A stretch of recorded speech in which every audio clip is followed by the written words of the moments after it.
Esse episódio do podcast Cinemação conta com a parceria do Topázio Cinemas.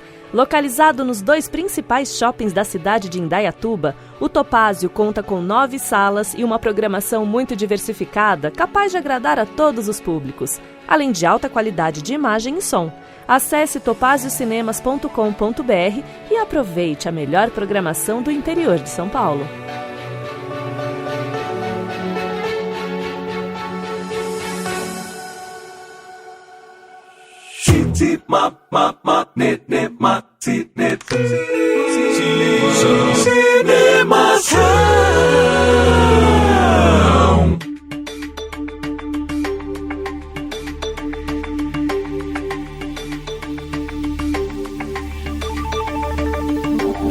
Seja bem-vindo ao podcast Cinemação 472. Eu sou Rafael Arinelli e conglomerado bom, só Cinemação com Simplificando Cinema e a Havash Company. Eu sou a Marina Rodrigues e eu tenho a impressão que daqui a uns 10 anos a gente vai achar alguma parte do conglomerado para comprar no mercado, no supermercado mesmo. Essa foi boa. Eu sou o Guilherme Havash e o streaming não é a salvação da lavoura. É isso aí, não é. Eu sou o Daniel Cury e hoje a gente vai falar sobre decisões do Logan Roy. Ótimo, perfeito. É piada interna pra quem vê o Succession, mas quem não vê já sabe por que não entendeu. Boa. Eu tive que jogar rapidamente aqui no Google. Logan Roy. Quem é o Logan Roy? Daí quando eu vi a cara dele, eu falei, Succession. Tava na cara. Inspirado em fatos reais, né? Diga-se de passagem. É uma junção da história de vários conglomerados de mídia, principalmente aqui dos Estados Unidos, né? O que os autores falam, né? Tem um pouco de Fox, tem um pouco da Warner, mas muito da Paramount também. É curioso, né? E é legal porque você fala assim, eles estão falando meio que estão dentro de um conglomerado, né? Tipo a HBO e tudo mais, né? Enfim. Muito bem, meus amigos, estamos aqui reunidos em mais um podcast, né? Para falar dessa confusão toda que está acontecendo aí nos últimos dias e que muita gente não entendeu, não tá entendendo como é que as coisas se encaixam. É cancelamento de Batgirl, é retirada de filme, é boato sobre o fim da HBO Max, a Discovery de um lado, o Warner se fundindo. Olha, muita movimentação no mercado audiovisual e isso tudo envolve bilhões de dólares. Tudo as cifras, quando você para pra ver as cifras, é inacreditável. É PIB de país, entendeu? Esse negócio. E aí a gente vai falar um pouco sobre isso, né? Tentar entender um pouco sobre isso hoje. E pra ajudar eu e o Dani aqui, né, que somos apenas palpiteiros, a gente precisava de profissionais aqui. E aí a gente resolveu trazer a nossa querida amiga, colunista aqui do Cinemação também. Marina Rodrigues está aqui com a gente. Mas seja bem-vinda novamente ao Cinemação e fala pra gente o que é o Simplificando Cinema, Mar. Obrigada mais uma vez pelo convite. O Simplificando Cinema, ele é um projeto que eu criei com o intuito de simplificar mesmo questões no mercado audiovisual, porque às vezes a gente não consegue um acesso muito fácil a essas informações e sempre tem muitas notícias ou até mesmo teses acadêmicas super complicadas que não são acessíveis para todo mundo fora do ramo do audiovisual, né? Quem não trabalha com isso. Então ele nasceu nesse sentido, assim, de simplificar os termos do mercado, de trazer as notícias, estar sempre atualizado. Além de também desmentir fake news a respeito do mercado brasileiro, né? Principalmente, porque ele nasceu ali junto com o governo Bolsonaro. Tentando ser uma luz nas trevas. E hoje em dia tem um Apoia-se, né? O Simplificando Cinema está funcionando mais como um podcast no momento, e tem uma newsletter mensal que eu entrego todo dia 1º para todos os assinantes lá do Apoia-se. Tá crescendo aos pouquinhos, tá ficando bem bacana, e além disso tem a minha coluna do Simplificando Cinema dentro do Cinemação, que eu tô devendo alguns textos, atualizar ela mais vezes, Mas lá já tem bastante coisa, né? Eu já faço essa coluna desde 2020, então são 2 anos, quase 3 anos escrevendo. Então tem bastante informação, tem muita coisa sobre streaming também. E coisa sobre HBO Max lá também. Então quem ficar curioso depois que acabar de ouvir o podcast, pode ir lá no Cinemação mesmo achar mais informações. Caraca, que demais, olha só. E hoje você vai ajudar a gente a simplificar essas coisas aqui também, viu? Porque tem muita coisa aqui pra gente entender. Mas é bom demais ter a Marina aqui. E hoje a gente tem a honra, né, de poder contar aqui com uma estreia também. Um cara super antenado no mercado audiovisual, colunista do UOL, no Notícias de TV também. O Guilherme tá aqui com a gente. Seja bem-vindo, Guilherme, aqui no Cinemação. Prazer ter você aqui com a gente. E conta também um pouco aí o que você faz lá no UOL, no Notícias da TV. Obrigado, Rafa. É curioso, né? Mas na verdade eu sou consultor, tá? As colunas são quase um hobby, assim. Eu não vivo do jornalismo. Todo domingo eu publico a coluna no UOL, uma vez por semana eu publico Notícias da TV, textos também, mas também publico na Carta Capital, na MIT, Technology Review, tem vários veículos que eu escrevo. Sempre quando eu tenho uma ideia, eu vejo alguma coisa que eu acho interessante, eu acabo publicando. As colunas, elas nasceram como um exercício, tá? Porque o que acontecia? Como as empresas me contratam para desenhar cenário, ver para onde está indo o mercado, né? Às vezes entender, né, o contexto, eu acabava escrevendo relatórios.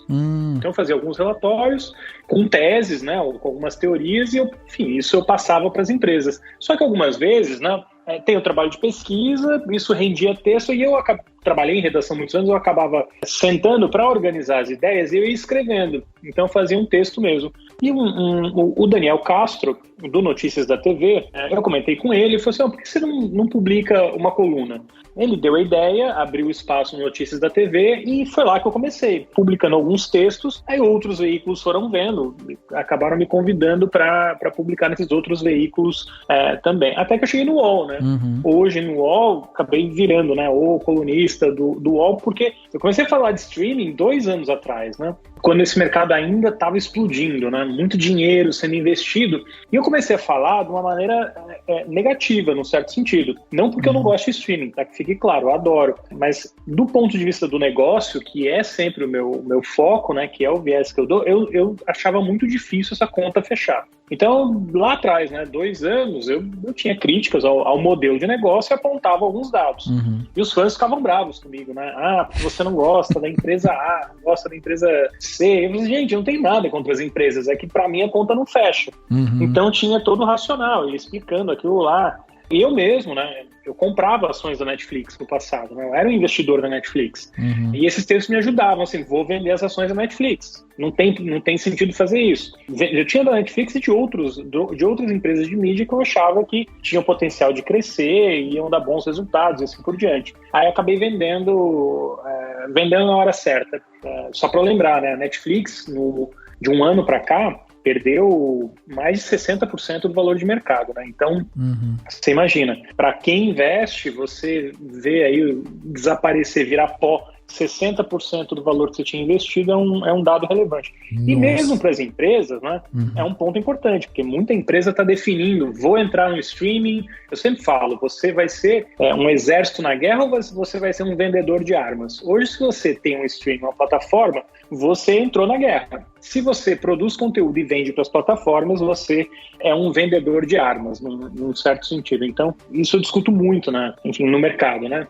Porque eu trabalho bastante com publisher. E os publishers precisam definir, eles vão entrar na guerra de streaming. Hoje os jornais, as revistas também podem produzir vídeo e estão entrando, né, cada vez mais nesse mercado. Sim. Resumindo, de uma maneira longa, talvez seja esse é o que eu faço. Assim. Consultoria e as colunas também, que são resultado das pesquisas e de tudo que eu venho acompanhando aí no dia a dia. Cara, demais. Só vou falar uma coisa. Eu, geralmente, quando tenho dúvidas sobre essas coisas, a primeira coisa que eu faço é isso. Entro no Twitter e procuro Guilherme e Marina. Daí eu vejo que vocês estão falando alguma coisa sobre o assunto. Aí eu vou ler.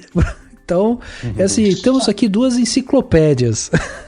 É engraçado, porque a Marina, a Marina é uma pessoa que eu sempre consulto, assim, né? Quando eu vou escrever principalmente parte regulatória e tudo mais, mando mensagem para ela, peço informação, porque no final é isso, né? Eu acho que, apesar de acompanhar de perto esse mercado, eu acho que a gente tem que ouvir, né?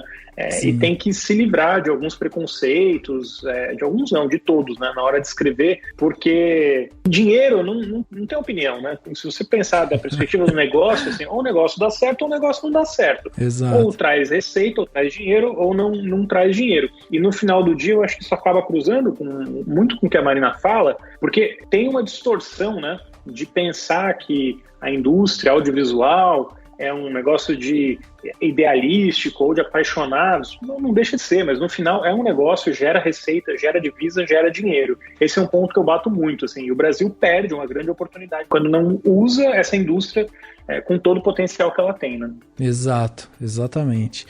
Cara, nossa, tô empolgado pra hoje, hein? Você também, né, Dani? Tô. Nossa, vamos lá. Vamos então bater esse papo aqui sobre tudo isso que tá acontecendo, né? HBO, Warner, Batgirl, vamos entender todo esse mix aí de palavrinhas, mas logo depois do Panorama.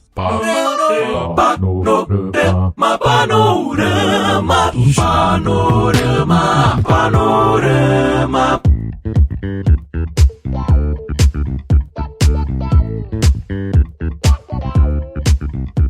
Estamos aqui para fazer aquele convite maneiro para vocês, um convite para vocês irem visitar o nosso site, né, o cinemação.com.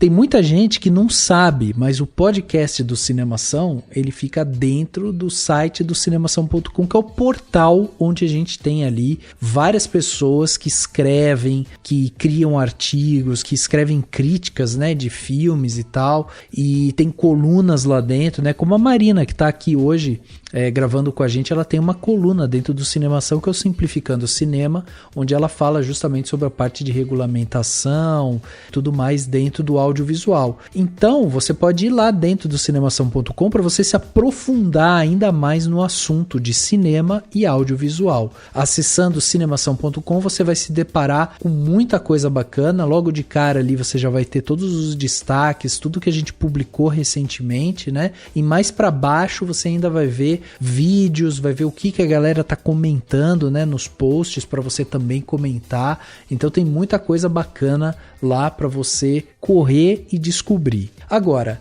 o nosso podcast, ele está nas principais plataformas de áudio da sua preferência. Então a gente está dentro do Spotify e você pode seguir a gente lá. Inclusive dá para você ir lá e fazer uma avaliação, né, dentro do nosso podcast. Então se você gosta do podcast, aproveita, vai lá, dá 5 estrelinhas, isso ajuda a gente a se posicionar melhor, né, dentro do Spotify, assim como na Apple Podcast também, né? Apple Podcast você pode assinar e aí você vira um assinante, e lá também dá para classificar, e isso também ajuda a gente a se posicionar dentro do catálogo da Apple Podcast. Agora, se você não usa nem Spotify nem Apple Podcast, não tem problema. Você pode se inscrever no Google Podcast ou no Castbox e favoritar dentro do Deezer. Você também vai encontrar a gente em todas essas plataformas. Não uso nenhuma dessas plataformas, não tem problema. Digita Cinemação, Cinemacal, né? Também você vai encontrar, e aí você vai chegar no nosso podcast. Você se inscrevendo, estando, né, presente ali, acompanhando o nosso conteúdo, essas plataformas elas sempre enviam notificações de episódios novos. Então isso pra gente é muito importante, porque daí você não perde nenhum tipo de episódio que a gente vai estar fazendo aqui no Cinemação. Por fim, eu queria convidar você, que já vai estar lá dentro, né, do nosso site no cinemação.com, você pode ir lá e lá vai ter um botão do lado direito que está escrito assim: seja um apoiador. Muito direto, né? Muito simples. Você vai clicar nesse seja um apoiador e aí você vai entrar na página Contribua. Dentro dessa página Contribua, você vai ver lá 3 planos que o Cinemação oferece para todos os apoiadores que estão, né, com a gente nessa jornada aqui, nesse caminhar em fazer conteúdo independente no Brasil. E aí você pode selecionar um dos planos e a partir desse momento você passa a ser um apoiador do Cinemação e ajudar a gente aqui. Se você quiser fazer um apoio pontual, nós oferecemos também o Pix do Cinemação, que é o nosso e-mail, contato@cinemação.com.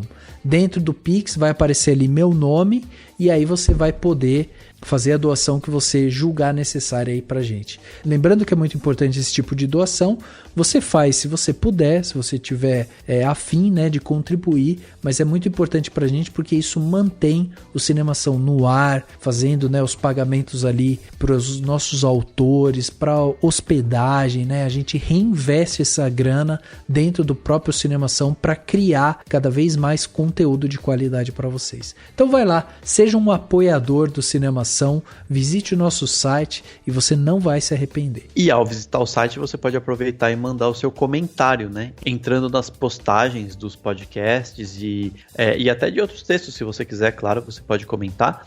Mas você também pode comentar aqui sobre o podcast, mandar o seu comentário, mandar sua mensagem, mandar sua crítica, né, construtiva, obviamente, né, pra gente, se você quiser. Você pode mandar em qualquer rede social, no @Cinemação no Twitter, no Instagram, tem Cinemação no Facebook, tem Cinemação no TikTok também, né, nas principais redes, né, você encontra a gente e você pode comentar em qualquer lugar, a gente tá sempre de olho em tudo.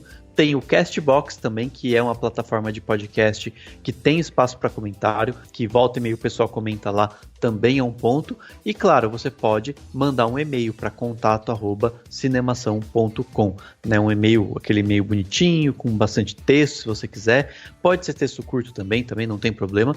Mas é muito bom você mandar o seu comentário, a gente gosta muito de ouvir o que você tem a dizer, o que você achou do episódio, o que você achou até dos filmes, que quando a gente discute filmes, ou do tema que a gente está discutindo hoje. Enfim, e é o que eu vou fazer agora com o comentário do Fael Mairim, que o Fael Mairim fez um comentário sobre o episódio 470, que a gente falou de séries que nos surpreenderam.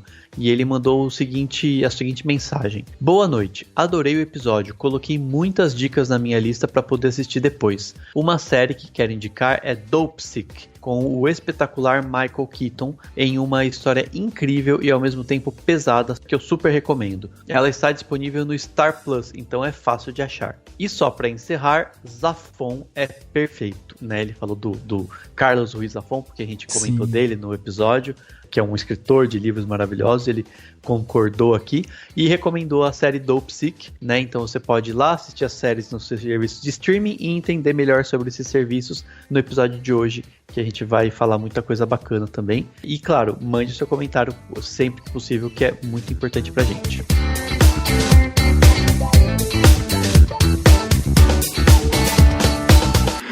Now to some business news and AT&T's $85 billion acquisition of Time Warner. AT&T is selling Warner Media to Discovery. The article confirms that Discovery shareholders will only own 29% of Warner Bros. Discovery, whilst AT&T's shareholders will own the other 71%. If you were looking forward to that new Batgirl movie, forget about it. The movie has tested so poorly that the studio behind it calls it irredeemable.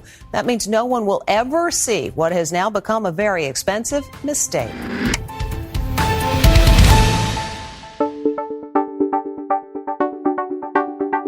Em abril, nós lançamos aqui um podcast, inclusive com a Marina aqui com a gente, onde a gente falou sobre a perda de assinantes que a Netflix teve, né?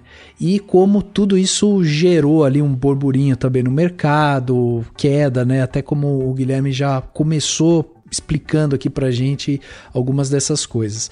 Então, vale a pena para quem quiser, inclusive, entender, porque lá naquele episódio a gente falou muito sobre o consumo do streaming e tal, então vale a pena ir lá, episódio 457, você vai lá, vai fazer um mix, né, de informação com isso que a gente vai falar aqui e o podcast de lá. Mas pra gente começar o assunto de hoje, a gente teve aí nos últimos dias esse monte de informação surgindo, né? Principalmente em torno ali da Batgirl, do Scooby, né? Que eram dois filmes que já estavam em fase de produção. Quase prontos, na verdade. Né? Quase prontos, exatamente, com grana, né? Já alocada lá, já tinha milhões de dólares investidos e tal. E aí vem o lance do cancelamento. Aí começou a surgir, né, notícias em paralelo a isso. Porque o jeito que foi feito com Batgirl Batgirl foi muito ruim, não pode fazer isso, não pode fazer aquilo e tal. E existe, né, todo um porquê, né, atrás disso. Então, até pra gente começar aqui, tentando entender um pouco as coisas onde deveriam ficar, né, em que lugar elas estão, queria já começar perguntando aqui para os nossos convidados que tanto leem sobre isso, por que essas decisões estão acontecendo agora? O que está acontecendo para Batgirl ter sido cancelado, Scooby? O que aconteceu para a gente chegar nesse momento e ter esse burburinho de informação a respeito dessas coisas? Eu tenho a impressão que o impacto que Top Gun teve nas bilheterias meio que mexeu com os ânimos de todos os outros estúdios. Porque a Paramount, ela chegou e falou, não, eu vou deixar o filme aí no cinema por 75 dias para ver o que acontece. E o que aconteceu foi que o filme fez 1 bilhão rápido pra caramba. Uhum. E a HBO Max, ela tem essa estratégia de lançar, né, no cinema e 45 dias depois você já pode ver o filme no streaming. E ela fez isso com Batman, perdeu dinheiro, obviamente, com isso, porque Batman era um filme de potencial de bater 1 bilhão de bilheteria. E eu tenho por mim que eles começaram a fazer esses cancelamentos, não só pela desculpa do orçamento não estar adequado, de ter as dívidas para pagar e etc., e readequar todo o modelo, mas também porque eles viram que o impacto de uma janela maior talvez seja o mais ideal também para lançar o filme e não sair no prejuízo. Se a gente for pensar aí que a Warner tomou um grande prejuízo durante a pandemia quando lançou o último filme do Nolan, né? Que ele insistiu tanto que tinha que ir para o cinema, ele não queria de jeito nenhum que estivesse no streaming, e o resultado foi que quase ninguém foi ver, porque era uma época que quase ninguém estava vacinado ainda, e a Warner morreu num prejuízo ferrenho com o filme dele, né? Então, a Paramount, a estratégia da Paramount, eu acho que mexeu um pouco com os ânimos assim, de todas as outras empresas, principalmente a Warner Bros. Discovery, nessa questão de lançamento, né? Tanto que o David Zaslav, na reunião lá, né, na apresentação dos números da empresa, ele salientou bem isso, né? De que eles agora iam pensar em um modelo de distribuição e de tempo no cinema e no streaming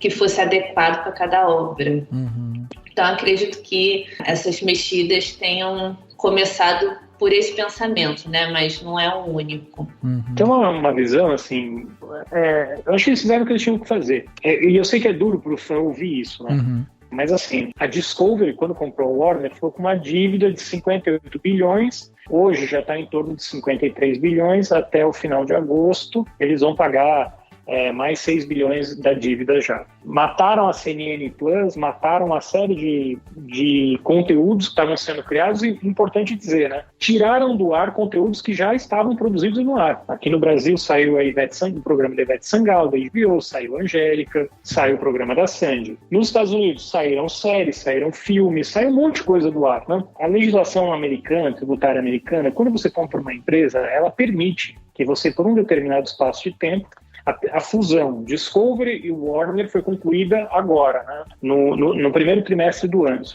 Foi março ou abril, não tenho certeza. Concluiu a fusão oficializada. Eles têm até agosto para declarar prejuízo e abater esse prejuízo de lucro futuro. Então, quando você pega um filme como Batgirl, custou 90 milhões. Custou 90 milhões. Só que se eu mato o filme, eu pego esses 90 milhões, lanço como prejuízo e jogo 90 milhões para recuperar na frente, que eu deixo de pagar de imposto. Então, eu tenho um benefício tributário. Hoje, a gente está falando que eles mataram quase $1 bilhão em programas que saíram do ar ou foram cancelados e assim por diante. Então, assim, já tem um lucro, de certa maneira, de $1 bilhão. E aí, eu emendo com o que a Marina falou. Uma mudança de estratégia, né? De fato, se percebeu que o cinema gera uma receita que o streaming não gera. O cara vai lançar o filme no cinema, esse filme vai trazer bilheteria de cinema e ele vai chegar no streaming depois e as pessoas vão ver do mesmo jeito. o streaming, ficou claro que não é o fato de ter um filme que não foi no cinema entrar no streaming que vai fazer com que esse número de assinantes dispare ou tenha um número que justifique você abrir mão da receita de cinema. Mesmo não tendo a bilheteria, né, a gente ainda não atingiu o nível de venda de ingressos antes da pandemia, mas mesmo assim é um dinheiro muito relevante. E aí tem um fator também do buzz, né? Que quando você lança um filme, coloca no cinema, a imprensa fala, tem campanha, as pessoas prestam mais atenção. E Batgirl é um filme que ficou no meio do caminho. Sim. Não é uma série, né? Uma produção que ficou no meio do caminho. Ela não ia ter a qualidade de um filme, que nem Batman, por exemplo, e também não ia ser uma série barata, porque 90 milhões é muito dinheiro. E aí foram feitos testes, né, os screenings lá da produção, e a avaliação é que a série era ruim, ou mediana. Daria para recuperar? Daria. Você refilma, você faz cena nova, reescreve algumas coisas, só que você ia ter que botar mais dinheiro. Então são 90 milhões, mais o que você ia ter que refilmar, mais o dinheiro de marketing, divulgação, então essa conta sobe muito. E aí a avaliação foi, vale mais a pena declarar como prejuízo do que seguir com a produção. E muito também por causa do endividamento da agora é Warner Bros. Discovery, né, no pós-fusão. Uma dívida muito grande para pagar, e com um cenário global de recessão, né? Hoje a aposta das empresas é que o próximo ano vai ser um ano de recessão. Por quê? É alta da taxa de juros, então os bancos centrais no mundo inteiro estão subindo a taxa de juros para combater a inflação que disparou. E aí tem uma queda no volume de publicidade no mundo inteiro, porque as empresas também estão acreditando numa recessão e estão anunciando menos. Então acaba virando a tempestade perfeita, né? Porque o cara que assina streaming também começa a temer uma recessão e não vai fazer assinatura. Então é uma bola de neve, né? Um círculo vicioso como toda recessão, né? Perspectiva pior, se gasta menos, menos dinheiro no mercado, os resultados ficam piores ainda e as pessoas têm uma visão mais negativa. Não sei se vai ter recessão, mas essa é a lógica, ou me parece ser a lógica que pauta o mercado de streaming nesse momento e de mídia de uma maneira geral, mas principalmente de streaming. Eu acho que isso que você falou sobre eles tiveram que fazer, né? Eles fizeram o que tiveram que fazer. É a perfeita colocação, assim, porque é isso, é questão de negócio. Até só para as pessoas entenderem bem, em 2016 a Warner foi comprada pela AT&T, né? Que é uma empresa de comunicação. Na época ela foi comprada por 85,4 bilhões de dólares. Foi adquirida totalmente pela AT&T.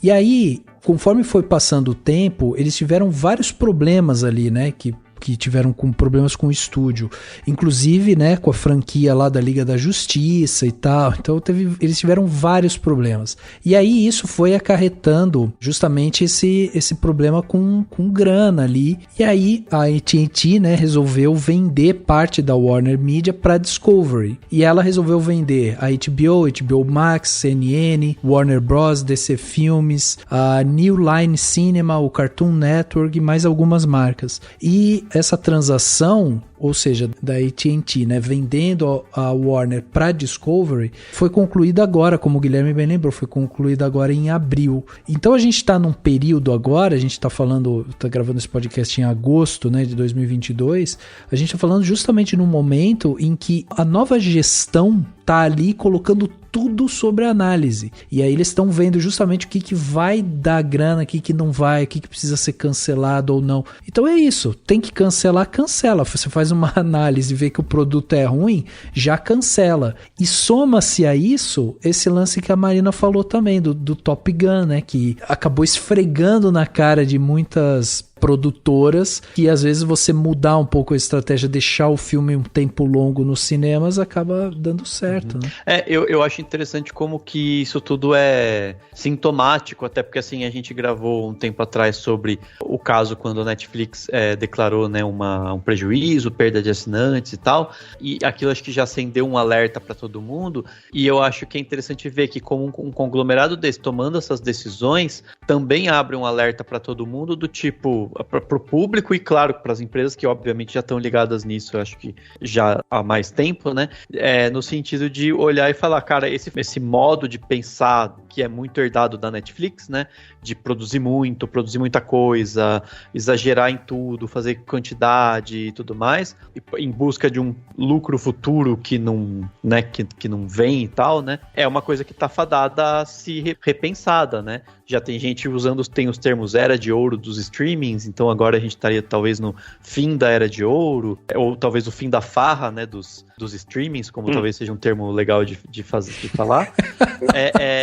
É isso, né? Assim, talvez isso não sei se vocês concordam, mas acho que isso é representativo de todo mundo vai olhar agora e falar, cara, não dá mais pra ficar produzindo 1000 séries e fazendo tudo. E até o pensamento, né, o Zaslav, que é esse CEO aí da Warner Discovery, que já era, né, da Discovery, e que tem um jeitão, até um posicionamento bem de CEO clássico, de CEO mais das antigas, é um pouco contrário a esse coisa da Netflix, que é mais de startup, né? Essa coisa meio de fazer, querer fazer acontecer para depois, sei lá, ser vendido ou algo do tipo, né? Então acho que é legal ver essa diferença de posicionamento, e essa agora que a gente tá vendo na HBO, né, como principal streaming a ser afetado, é uma coisa bem típica desse modelo de negócios mais ousados, mas que também digamos, mais prático, né? Mais do tipo, quero dinheiro na mesa, então vamos para onde tem o dinheiro, né? Você vê, né? A Warner tá no terceiro dono em 5 anos, gente. Que era Time Warner, tipo Time Warner, depois a AT&T comprou, na expectativa, né, de usar no papel, é tudo muito fácil, né, de mídia. Eles têm um monte de filme, eles têm assets, então tem catálogo, a gente compra o catálogo, aí eu vou oferecer isso para os meus assinantes de telefone e vou conseguir cobrar mais. Mas na prática não é tão simples assim. É caro. A gente ainda, uma das grandes falácias que se inventou é que a Netflix sabe prever o que vai ser sucesso porque ela tem seus dados. Gente, se a Netflix soubesse prever o que vai fazer sucesso, ela só tinha sucesso. E tem um monte de porcaria que ela lança, porcaria no sentido artístico e mesmo no sentido de resultado. O filme que não traz audiência. Se a Netflix só acertasse, toda a série ia ter segunda temporada, no mínimo, e não tem. E eu acho que a gente se encanta, né? No fundo, a Netflix é uma empresa de mídia, ponto. E ela está cada vez mais se comportando como uma empresa de mídia, e as empresas de mídia que por algum momento acreditaram que esse modelo mágico, né, de eu sou uma empresa de tecnologia, vai funcionar e vai valer bilhões, estão caindo na realidade, né? Talvez nem as empresas, no fundo elas sempre soubessem, mas os investidores. Eu acho que ninguém mais hoje vai comprar a ação da Netflix de fato acreditando que está comprando a ação de uma empresa de tecnologia.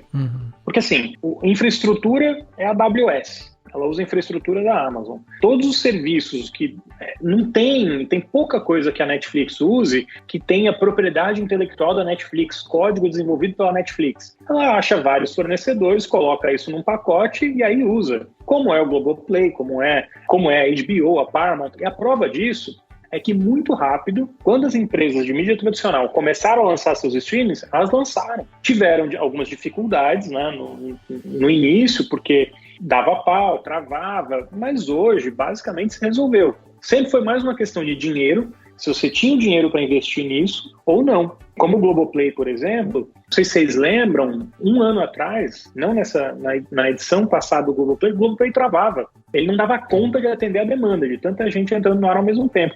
Era porque não existia tecnologia, não existia solução? Não, porque era muito caro. E a Globo, naquele momento, não queria fazer não fez aquele investimento. Tinha uma estrutura própria de servidor, que esse ano foi trocado, eles migraram para o Google e tudo funcionou. Assim, a experiência do Globoplay melhorou muito, porque eles fecharam uma parceria com o Google também. Mas, de novo, o ponto não é uma empresa de tecnologia, em boa medida, é uma empresa de mídia, ponto, que usa tecnologia. Now to some business news and AT&T's $85 billion acquisition of Time Warner. AT&T is selling Warner Media to Discovery. The article confirms that Discovery shareholders will only own 29% of Warner Bros. Discovery, whilst AT&T shareholders will own the other 71%. If you were looking forward to that new Batgirl movie, forget about it. The movie has tested so poorly that the studio behind it calls it irredeemable. That means no one will ever see what has now become a very expensive mistake.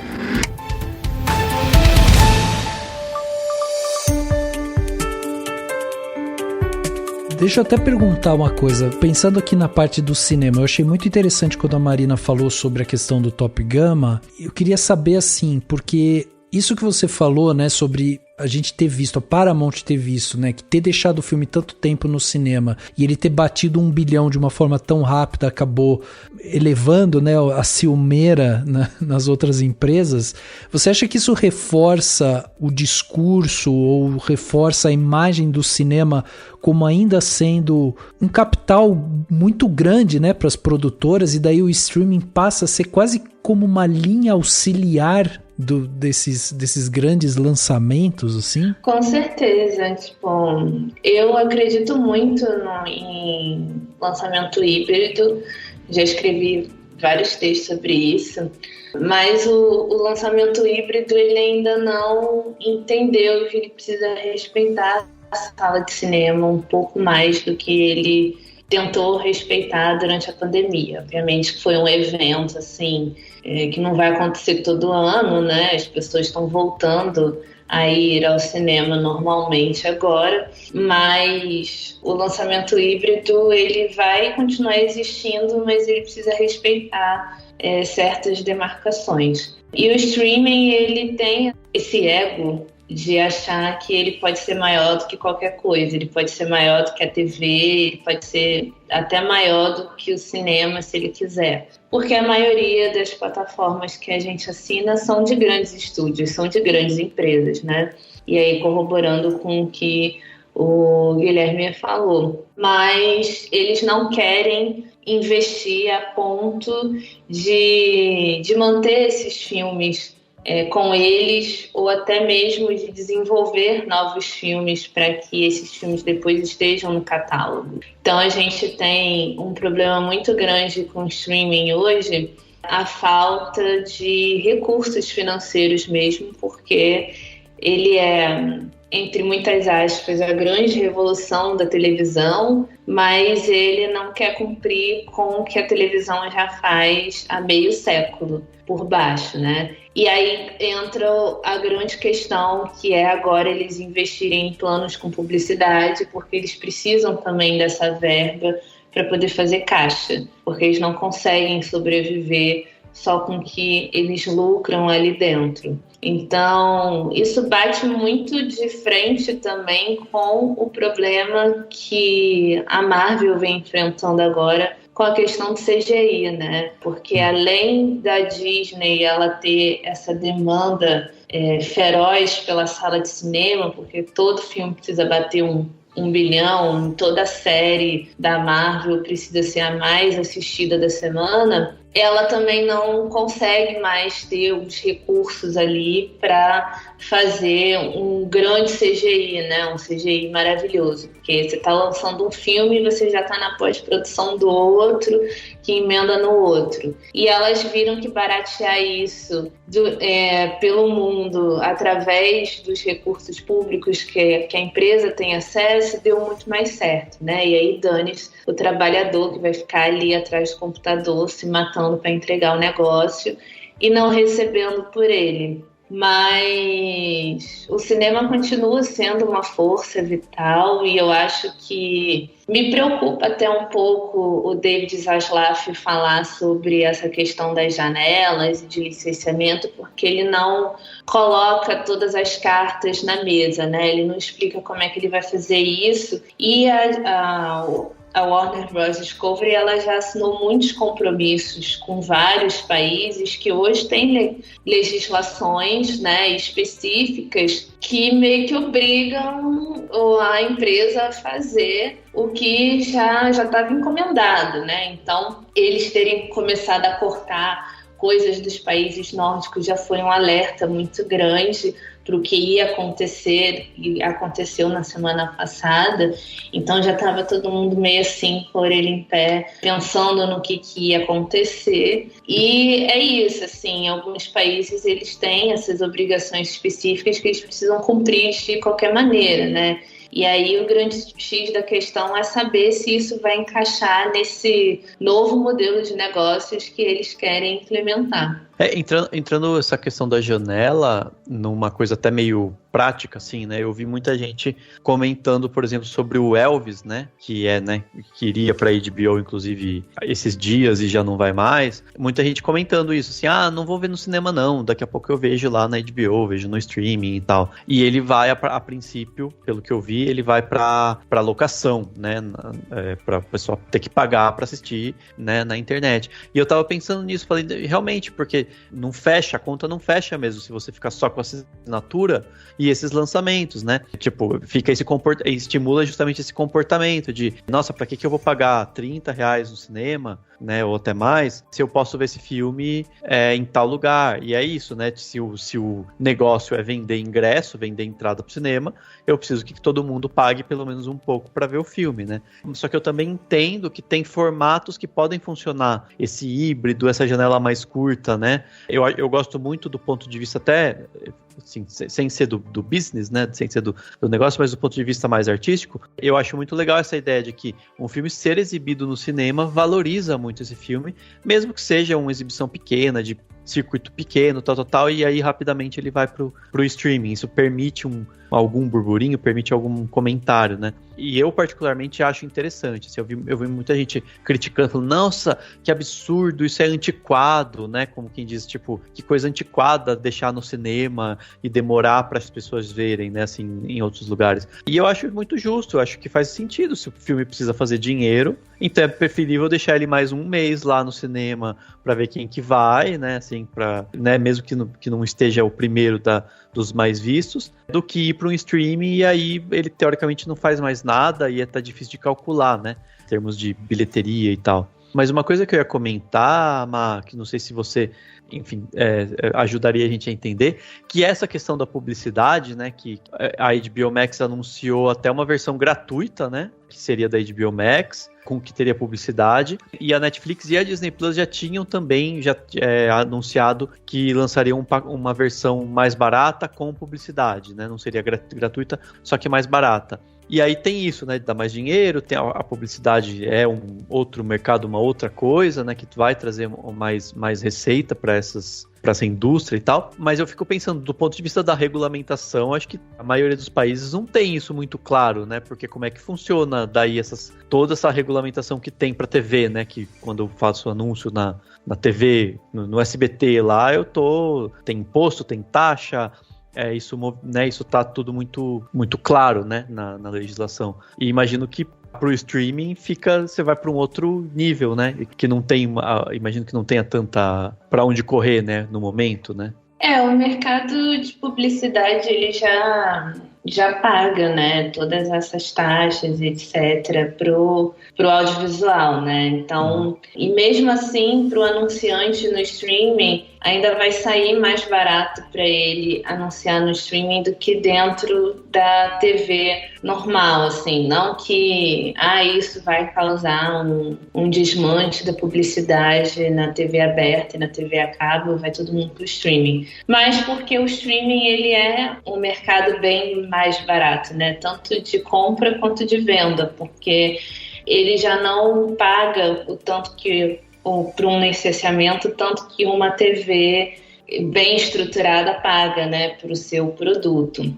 E na questão da regulação, a publicidade ela já está lá incutida lá no marco regulatório desses países como uma outra mídia, né, um outro mercado de audiovisual que se enquadra ali em certas obrigações específicas, né? Você evitar fazer publicidade com certas coisas, com certos cunhos políticos, etc. Enfim, cada país define aí as regras da publicidade. O único país assim que eu vejo que tem algo um pouco mais avançado do que isso, e aí trazendo para as plataformas, é a Espanha, porque quando a Espanha decidiu regular o streaming, ela decidiu que ela ia regular também as outras plataformas de mídia, né? E aí entende-se por elas Twitter, Instagram, Facebook, até mesmo Spotify.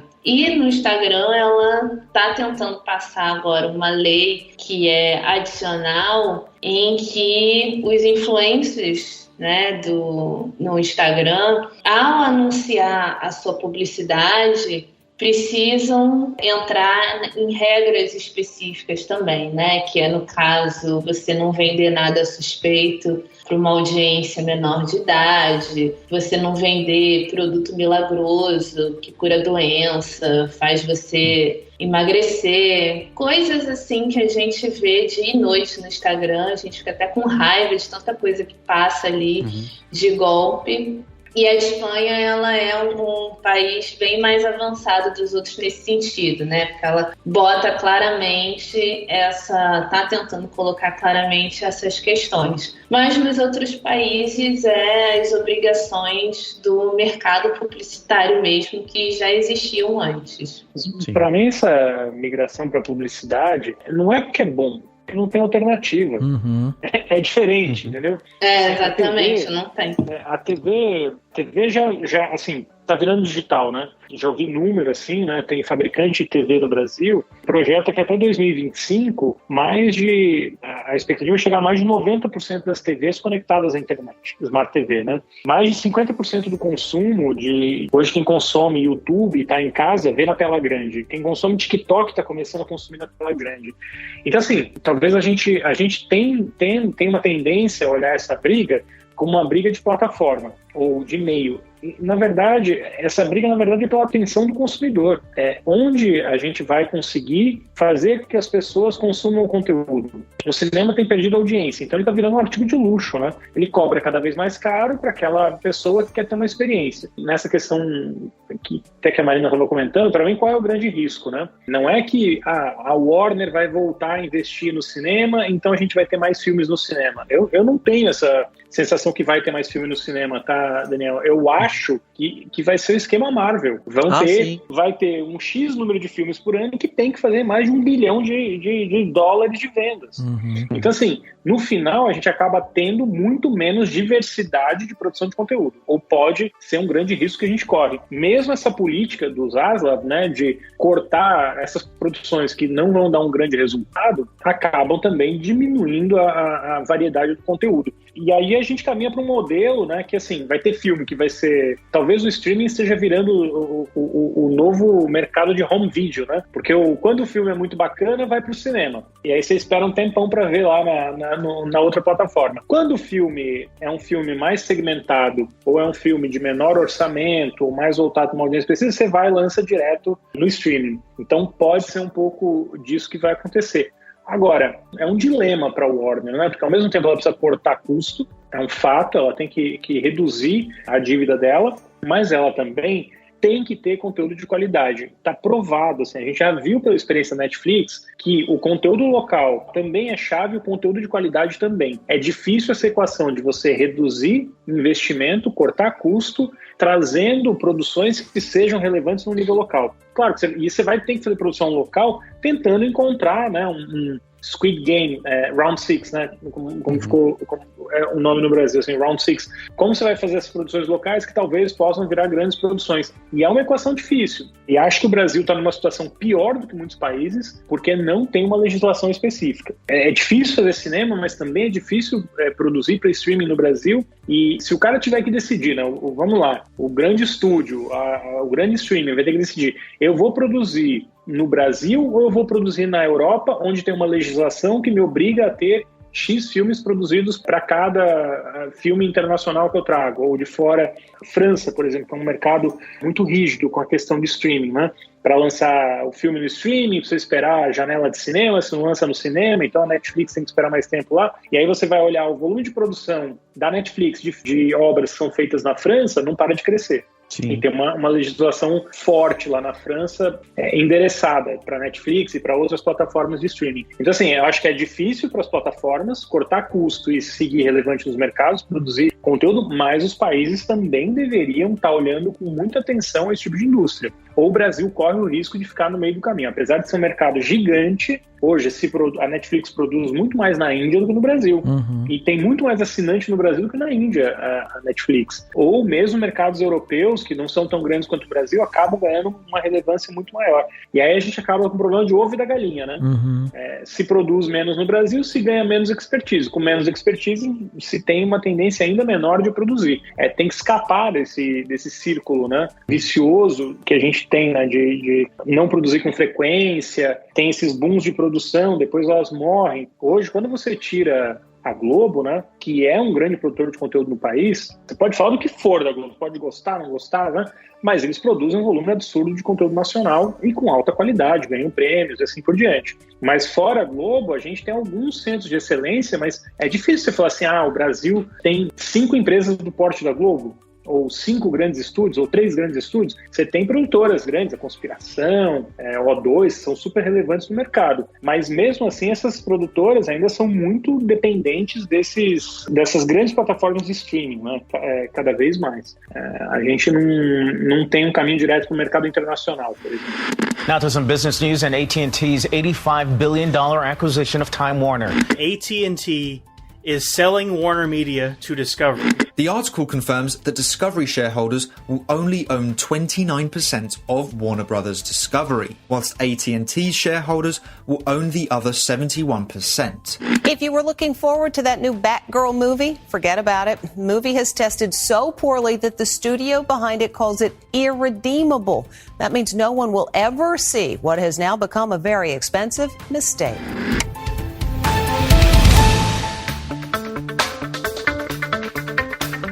Agora, só me explica uma coisa. Quando vocês falam que, por exemplo, a quantidade de produção na França está aumentando, sendo que é um país que, né, já tem uma legislação, que está aí prometendo, né, cortar as asinhas dos grandes estúdios quanto a essa questão de lançamentos nos cinemas e tal. Por que quando a gente pensa nisso, a gente vê que a produção lá está aumentando e aqui não? Eu tô perguntando isso porque com certeza deve ter aí os liberais de plantão que vão falar, mas porque aqui é desburocratizar, aqui não tem burocracia, e lá tem, então isso daí vai mudar um dia e tal. Qual que é a mágica por trás disso? Então, puxando muito com o que o Guilherme falou, acaba sendo mais barato para eles cumprir com uma agenda de compromissos num país como a França do que no Brasil, porque no Brasil, quem está dando dinheiro para fazer essas produções é a empresa sozinha.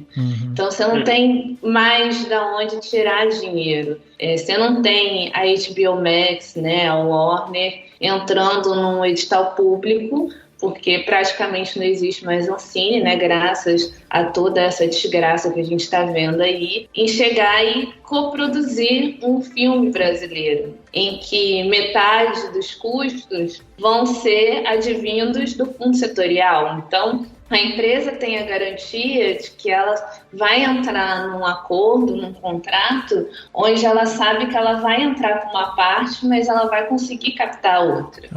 Então, é mais seguro para ela fazer um filme e mais barato, porque se ela investe 300 milhões num filme hoje, com um apoio de um fundo público voltado para o audiovisual, ela pode investir só 100 milhões. E o fundo vai lá e dá os outros 200 milhões para fechar o orçamento. E na França, quando se pensou a regulação, se pensou muito nos moldes do que já estava acontecendo na União Europeia, que é a plataforma investir uma porcentagem da receita comercial deles nos filmes e nas séries que eles pretendem fazer. E na França, especificamente, você ainda paga uma outra taxa, que é um imposto parecido com o que as telecomunicações pagam aqui no Brasil, que é o Condecine, em que você destina uma porcentagem, hoje fixada em 5%,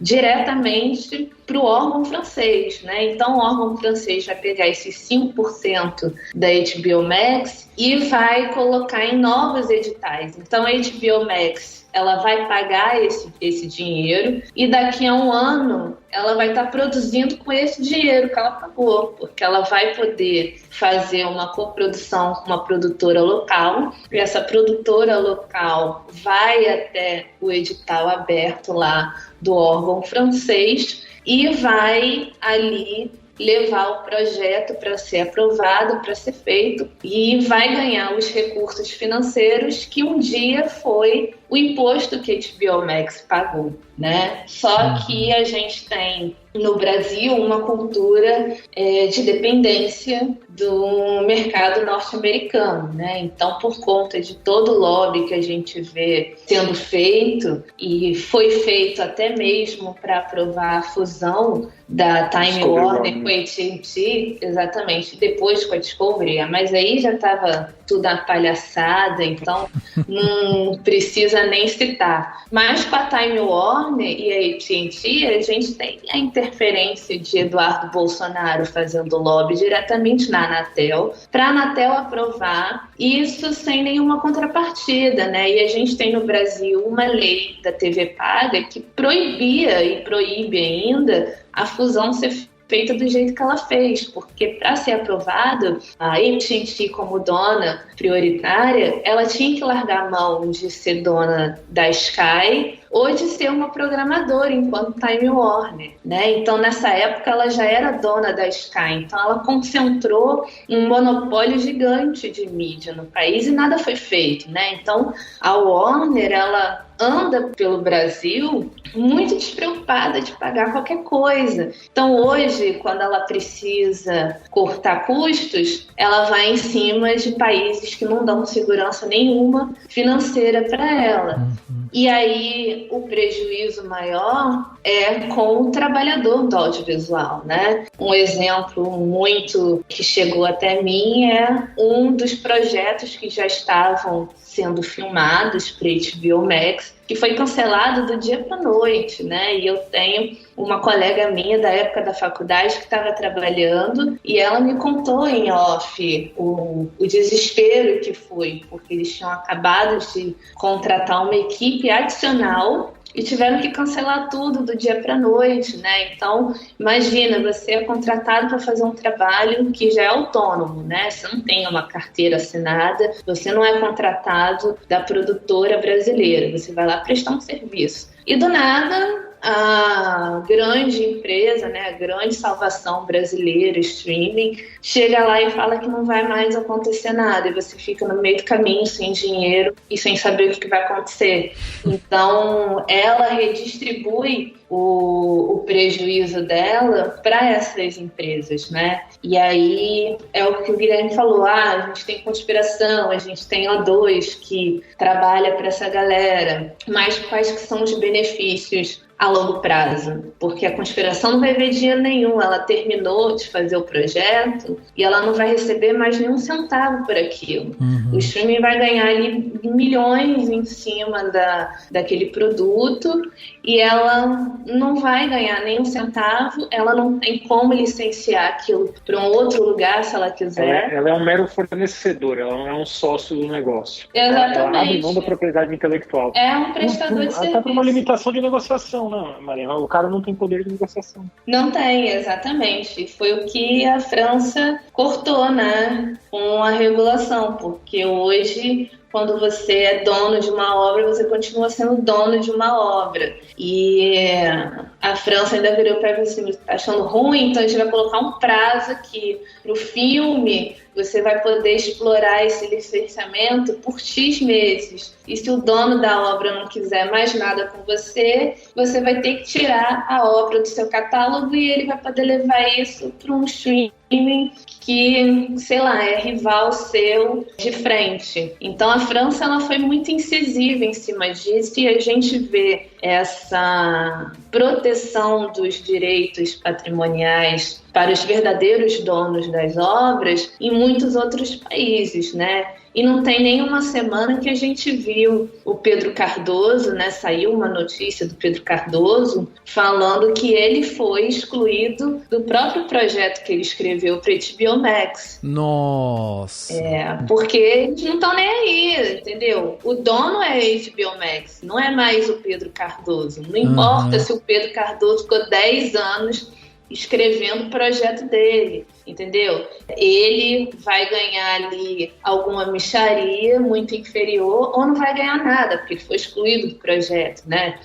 Eu sei de casos de pessoas que tentaram negociar com outras plataformas em que as plataformas não queriam colocar nenhum nome da pessoa nos créditos. Então, assim, é original o HBO Max, mas a que custo? Há quantas mãos por trás, né? Então, por isso que a regulação ela é importante, porque ela não protege só o trabalhador e o país, né, enquanto indústria, mas ela protege a própria empresa, porque o dinheiro que ela está gastando ali, ela vai poder captar o recurso de novo para continuar investindo. Então você acaba criando uma roda, né? Que hoje você paga e amanhã você pega esse dinheiro de novo e reinveste. Foi o que aconteceu na época que a gente teve a lei da TV a cabo. A própria Warner, antes do lançamento dessa legislação, ela não produzia e não exibia conteúdo nenhum brasileiro. Pode pegar aí estudos levantados pela própria Ancine na época, é zero. Era uma concentração de 100% do conteúdo estrangeiro. E isso mudou pra caramba depois, porque ela virou não só uma mera exibidora de os produtos de terceiro em que ela licenciou para exibir ali, como ela também buscou investir no país, né? Começou a fazer produções para colocar, porque tem ali uma legislação que te obriga a colocar pelo menos 3 horas e meia de programação brasileira na TV a cabo, o que é irrisório em vista do que outros países pedem, mas que deu muito certo, né? Deu boom, alavancou o mercado brasileiro e hoje a gente não tem mais isso, né? A gente tem um governo aí que aceita qualquer coisa que o mercado internacional diga para ele fazer e vai lá e faz e não tá nem aí para a segurança de ninguém. Então, qual que é o jeito da Warner Bros. Discovery ganhar dinheiro hoje no Brasil? É fazendo um monopólio de salas de cinema e tentando lucrar 1 bilhão com o próximo blockbuster.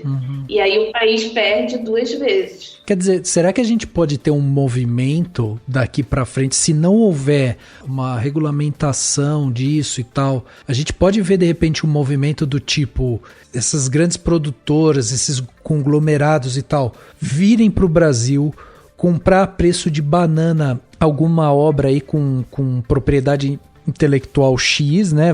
Vai lá, vai comprar da pessoa por um preço irrisório, produz, tipo, na França, porque lá vai sair mais barato, porque ele vai ter retorno, porque ele vai ter outras coisas. O cara nem vai vir comprar aqui, Rafa. Não, você acha que não? Não tem indústria. Não vale a passagem. Tá, ó, você tem uma ideia, essa semana Los Angeles, Hollywood, tá? Preço do cinema. Los Angeles anunciou que estava voltando com um programa de incentivo para produção de filme, porque a Geórgia estava roubando todos os filmes de Los Angeles. Os estúdios estão filmando Canadá, né? Toronto e Vancouver, porque tem benefícios tributários para filmar em Ontário, né? Ontário e Vancouver. Então tem benefício fiscal lá. Geórgia, dentro dos Estados Unidos, tem benefício fiscal. Los Angeles não tinha. O que os estúdios fizeram? Saíram de lá. Pô, e a casa deles, é onde tá lá, é a sede da Warner, tem Netflix, operação da Netflix, tá tudo lá. E mesmo assim, as produções estão saindo. Então, assim, eu acho que o grande risco que a gente tem, não pensando nisso como uma indústria, se você não cria os incentivos ou os benefícios necessários para que essa indústria consiga concorrer, ela vai morrer. E você pode fazer escolhas. Talvez você institucionalmente, você decida que a indústria audiovisual, cinematográfica, não é a sua prioridade como país. Isso aqui não é importante para mim, é relevante. Só que a gente esquece que tem o soft power, né? O poder que o cinema, que o audiovisual tem de mover outras conversas, de influenciar e de melhorar a percepção de um país no mundo, e mesmo vender ideias, né? Aí tem uma questão ideológica também. Por isso que a China, que você tem dos Estados Unidos até a China, nos 2 espectros extremos políticos, investindo muito na produção de cinema. Porque é importante, porque influencia, porque vende uma imagem. Vamos lá, qual o impacto da indústria cultural sul-coreana no mundo? 20 anos, 30 anos atrás, ninguém imaginava a Coreia do Sul como uma potência. Hoje os caras são uma potência na música, são BTS, né, e os outros grupos, cinema, produção de série e assim vai. Então consequentemente até no tipo padrão de beleza, né? né? E entra isso também, né? Turismo. Eu não sei dizer se hoje as pessoas estão mais ou menos propensas a comprar um carro coreano porque estão mais próximas da cultura coreana. A minha inclinação é dizer que diminui a resistência de quem vai comprar um carro coreano. Uhum. Porque, você consome cultura coreana, não é um problema ter um carro coreano. Então, assim, por isso que eu acho que, óbvio, é uma indústria, tem uma questão financeira envolvida, mas quando a gente fala de cultura, quando a gente fala de cinema, de audiovisual, eu acho que é muito mais do que só um negócio. É um negócio também, gera emprego, gera divisa, exportação de filme, traz muito dinheiro, é uma indústria bilionária, né, como a gente sabe, mas também tem uma questão de influência mesmo, né, de influência e afirmação, né, porque o cara, quando o brasileiro, né, e isso em todos os países, o brasileiro, ele gosta de se ver no cinema, ele gosta de se ver na TV, ele gosta de se ver representado naquilo que ele consome. Então não tem uma justificativa para a gente não ter uma indústria robusta de cinema, por exemplo, no país. Um país como a Globo, que tem uma empresa como a Globo, do porte da Globo, que é muito competitiva do ponto de vista de produção, deveria ter uma Globo do cinema, deveria ter uma série de outros grupos produzindo conteúdo de alta qualidade. Pelo menos é a leitura que eu tenho do mercado. A Globo não deveria ser um ponto fora da curva, ela deveria ser mais uma empresa relevante dentro dessa indústria. Você vê, né? Grandes países têm grandes empresas de comunicação. A gente não precisa ficar limitado a uma única empresa, né? Uhum. Exatamente. Talvez não dê para falar isso do carro coreano, mas se você reunir um grupo de 10 adolescentes de 13 a 16 anos e perguntar qual que é a segunda língua que elas querem falar fluentemente, provavelmente a maioria do grupo vai dizer que quer ficar fluente em coreano e não em inglês, né? Então, já é uma mudança de percepção muito grande, né? Porque quando eu tinha 15 anos, o sonho das minhas amigas era ir para Disney, fazer intercâmbio para aprender inglês nos Estados Unidos. E hoje as adolescentes elas querem fazer intercâmbio para a Coreia do Sul, porque elas consomem aquilo o dia inteiro com o BTS e, consequentemente, por consumir o K-pop, elas vão para frente da televisão e vão consumir o filme coreano, a série coreana e por aí vai. O inglês fica de lado. Now to some business news and AT&T's $85 billion acquisition of Time Warner. AT&T is selling Warner Media to Discovery. The article confirms that Discovery shareholders will only own 29% of Warner Bros. Discovery, whilst AT&T's shareholders will own the other 71%. If you were looking forward to that new Batgirl movie, forget about it. The movie has tested so poorly that the studio behind it calls it irredeemable. That means no one will ever see what has now become a very expensive mistake.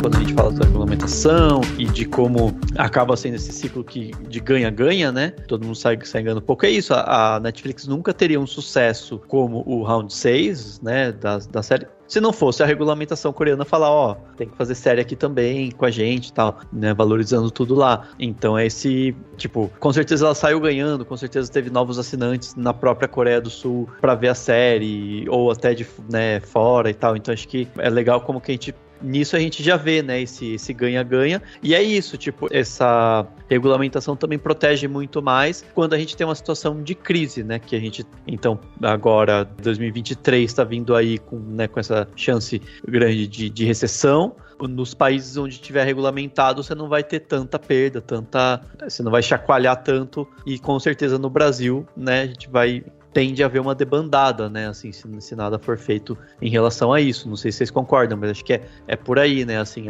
é muito bom quando tá tudo ótimo na economia, mas aí também protege tudo muito mais quando a economia vai mal, você tem algo que socorre, né, que garante que não vai ter essa debandada da própria empresa, né, de fora que tá só pegando o que é interessante para ela, né, assim. Isso da recessão até me lembrou e combinando combina muito com o que o Guilherme falou, das produções estarem saindo da Califórnia para gravar em outros lugares. A própria Netflix gravou Stranger Things toda em Albuquerque, né, no Novo México, onde ela criou um novo estúdio lá por conta do apoio público do governo, né? Mas isso acontece muito, é muito visível isso na América do Sul também, né? Trazendo um pouquinho mais para nossa realidade, que a Colômbia foi um país, por exemplo, que ela não teve o mercado audiovisual dela entrando em recessão durante a pandemia. Em 2021, você tinha o governo destinando não sei quantos milhões de dólares para novos editais de incentivo à produção no meio da pandemia, enquanto o Brasil estava arrancando os cabelos,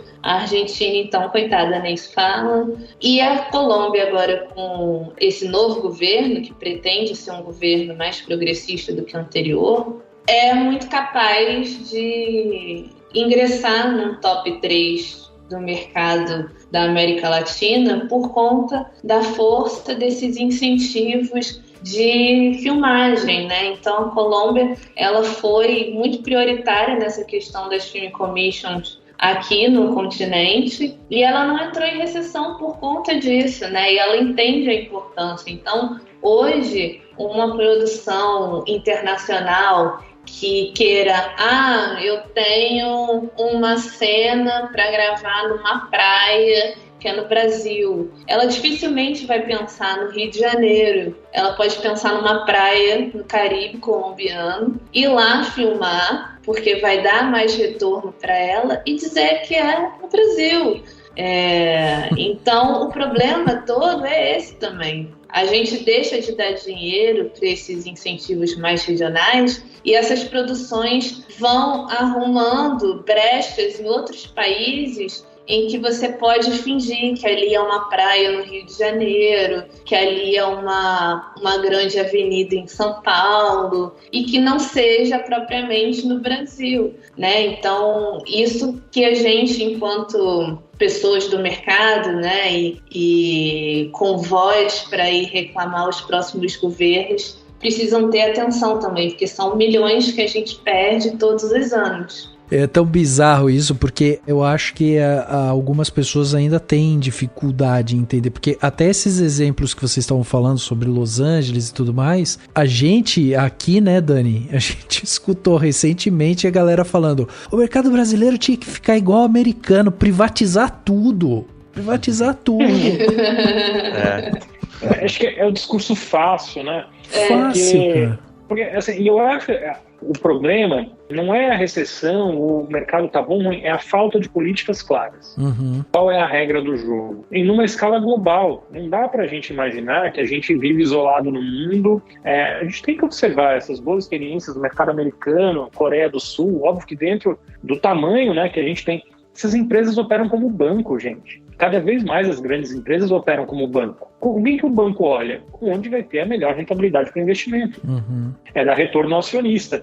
E eu não critico as empresas por terem essa visão. Esse é o trabalho deles. Qual é o trabalho do governo, dos órgãos reguladores e assim por diante? É criar regras para que esse mercado seja competitivo. Uhum. Se você coloca regra demais, o mercado deixa de ser atraente. Se você tem regra de menos, o mercado não consegue ser competitivo por outras razões. Você não vai ter incentivo nem para que a indústria se desenvolva nesse local. E é ruim na recessão, como eu imagino que vai ser, que o investimento vai embora, mas também é ruim no momento que tem muito dinheiro no mercado. Você pega os últimos 2 anos de pandemia, teve muita produção de estúdio, né? De plataforma de streaming no Brasil. Sabe o que aconteceu? O preço de estúdio disparou, o preço de mão de obra disparou porque não tinha número de pessoas qualificadas do ponto de vista das plataformas de streaming. Não estou dizendo que não tem operador de câmera, isso aqui. Eu estou dizendo assim, o que essas empresas de streaming consideram o nível ideal de qualificação, elas não encontraram no Brasil. Bom, por quê? Porque não tem uma indústria rodando e funcionando de maneira consistente. Uhum. Quer dizer, a gente tem vou corrigir aqui, a gente tem uma indústria, mas não na escala que o mercado internacional demanda. Acho que esse é o primeiro ponto. E aí tem um outro ponto, que são essas mudanças bruscas de política. Quando a gente fala que tem que ter regra para o setor, não é que a gente está pedindo para inventar um negócio do zero, reinventar a roda. Já existia isso na TV a cabo. É pegar o que já funcionava na TV a cabo e levar para o streaming. Simples assim. funcionou muito bem, a gente já tem expertise, não tem uma lógica que explique por que não se fazer isso em outros lugares. E outra, né, comparar o mercado americano, onde que largou 60, 70 anos na frente, com o mercado brasileiro, é até injusto, né? Então, é incomparável, sempre vai ser. Como um bom exemplo, tá? Os Estados Unidos acabou de criar um pacote de 50 bilhões de dólares. Mais de 50 bilhões de dólares para fazer o quê? Para trazer a indústria de microchips de volta para os Estados Unidos. Porque se chegou à conclusão que sem um pacote de incentivo, não teria condições da indústria americana concorrer com a indústria chinesa já instalada na Ásia.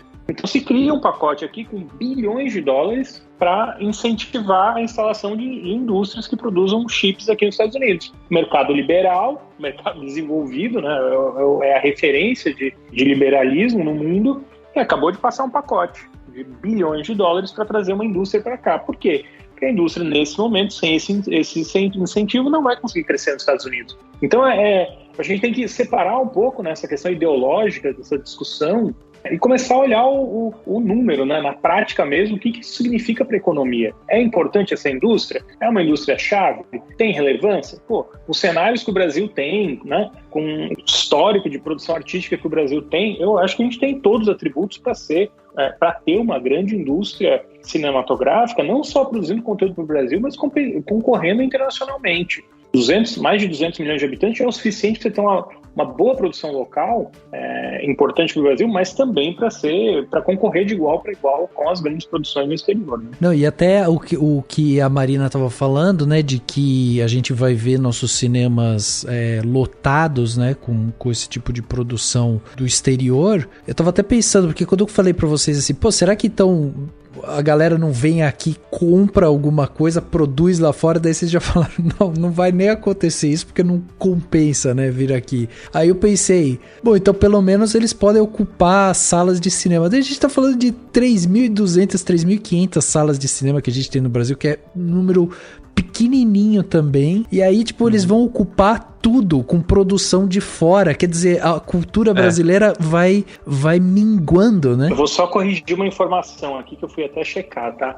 Eu falei 50 bilhões de dólares, tá? O pacote para incentivar a indústria de microchip nos Estados Unidos são 280 bilhões de dólares. Guilherme, você errou por pouco. Essa é um troco de pão, eu gasto isso um dia que eu vou ao shopping. Olha, então, para você ver que um país que gasta 280 bilhões para defender uma indústria, fazer uma indústria crescer, se a gente usar como referência, a gente vai ter que repensar muito de onde o nosso dinheiro é investido no Brasil, viu? E a indústria audiovisual talvez seja desproporcional, o custo dela seja desproporcionalmente pequeno em vista do retorno que ela pode dar. Isso, com certeza. E é bem isso, assim, porque a gente começou falando, né, da questão dessas mudanças da Warner lá, que o povo discute um pouco de um filme que foi cancelado, que tem fãs, então isso parece que tá afetando só uma coisa pontual. A gente vê que é muito maior, né, assim, tem muitas coisas que envolvem isso que a regulamentação já, né, permitiria muito mais a gente encontrar soluções, né, e aí o Rafa lembrou da questão dos cinemas e vocês já tinham falado, né, tipo, a tendência agora é que, por exemplo, uma Warner da vida, como a gente está vendo aqui no caso do grupo da Warner Discovery, vai tentar ter ainda mais filmes blockbusters. Tá vindo aí o Adão Negro, né, que acho que é a expectativa da DC com a questão até todo o carisma, né, do The Rock lá, que leva a gente pro cinema. E ocupando, né, Dani, mais salas de cinema e talvez por um período maior também. Quer dizer... Então... Daí é isso, eles vão vir com mais isso ainda, e a gente não tem regulamentado nem o streaming e nem a sala de cinema, porque também não tem mais cota de tela, né, foi há muito tempo. Então é isso, né, a gente, no fim das contas, o Batgirl cancelado é só uma agulhinha, né, no palheiro, é só um... É o canário da mina, é o primeiro sinal. Se o cara tá cortando lá, imagina quando esse corte chegar no Brasil. Exatamente. Now to some business news and AT&T's $85 billion acquisition of Time Warner. AT&T is selling Warner Media to Discovery. The article confirms that Discovery shareholders will only own 29% of Warner Brothers Discovery, whilst AT&T's shareholders will own the other 71%. If you were looking forward to that new Batgirl movie, forget about it. The movie has tested so poorly that the studio behind it calls it irredeemable. That means no one will ever see what has now become a very expensive mistake.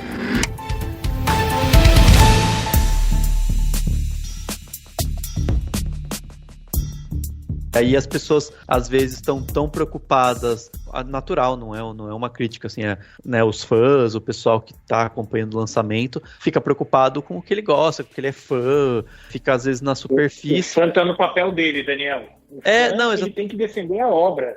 Claro. E a empresa está no papel dela, tentando sobreviver, né? Essa dinâmica é difícil mesmo, porque eu não acho que o Zaslav quer ser o inimigo público número 1 dos fãs da Batgirl, saca? Mas é o que precisa fazer. Ele tem que fechar a conta ou a empresa hoje não vai receber os 245 milhões de dólares que ele vai receber por 5 anos de trabalho. Uhum. Não, exatamente, mas é perfeito. E eu quando eu vi as coisas dele, eu falei, cara, sabe, eu não entendo por que tanto ódio por ele, assim, ele tá realmente sendo, né, fazendo, enfim.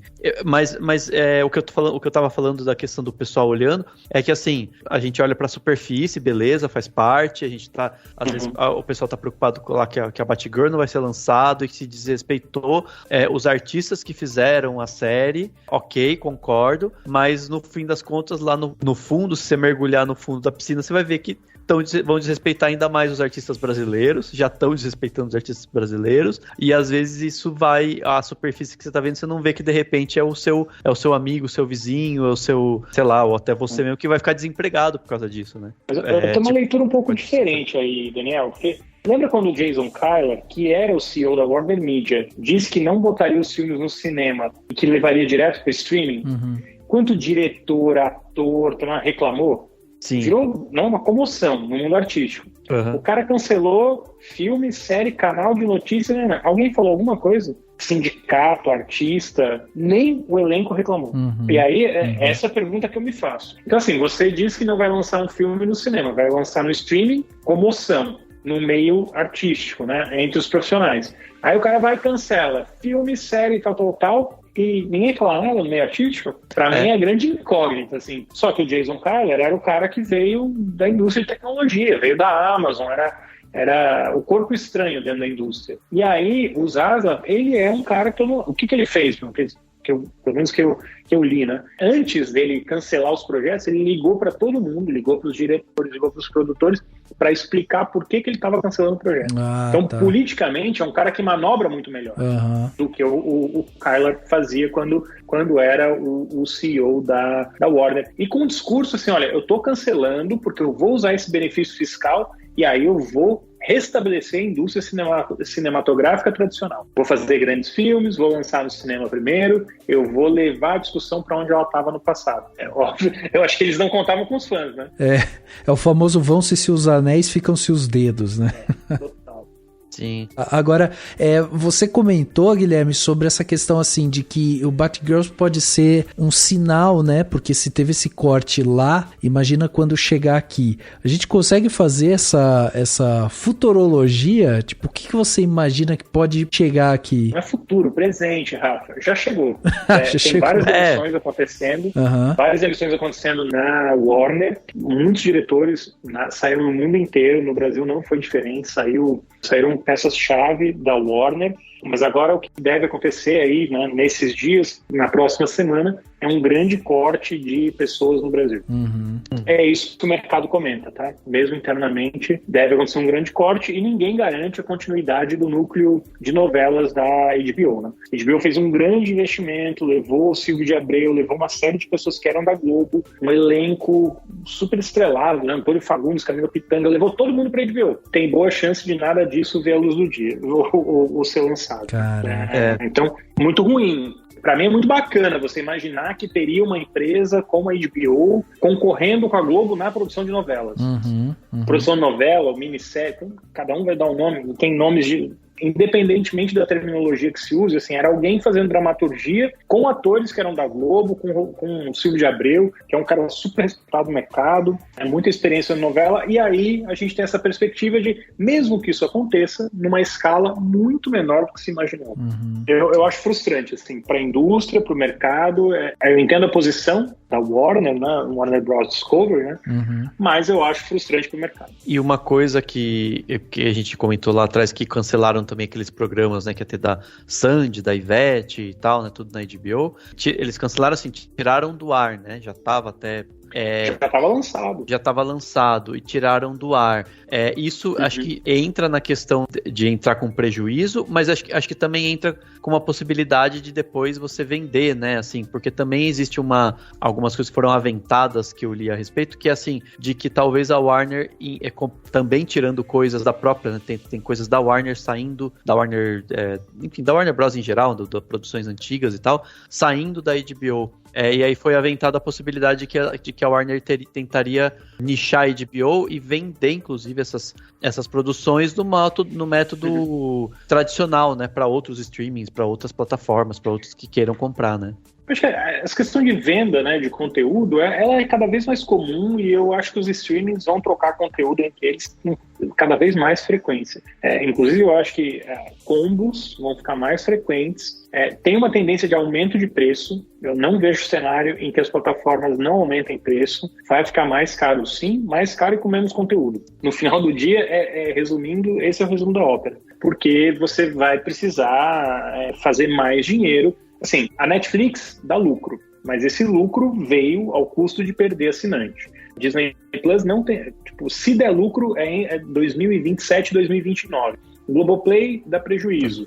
Trabalha-se aí com 2025, 2027 também. Isso num bom cenário, tá, gente? Pra perspectiva, o que as empresas dizem. Paramount dá prejuízo também. É um negócio intensivo em capital, demanda muito investimento, e a aposta é que os grandes vão sobreviver e vão conseguir cobrar mais. Essa é a lógica, né? De tecnologia. Você ganha o mercado, fica grande e cobra depois mais. Ou quanto você quiser, porque a pessoa não tem alternativa. Então, assim, fusões e aquisições, com certeza, devem acelerar dentro do setor. Nos Estados Unidos são mais de 300 plataformas de streaming, no Brasil mais de 60. O último levantamento que eu vi. Não é sustentável ter esse número de plataformas. Junta tudo e aí se cobra um valor mais alto.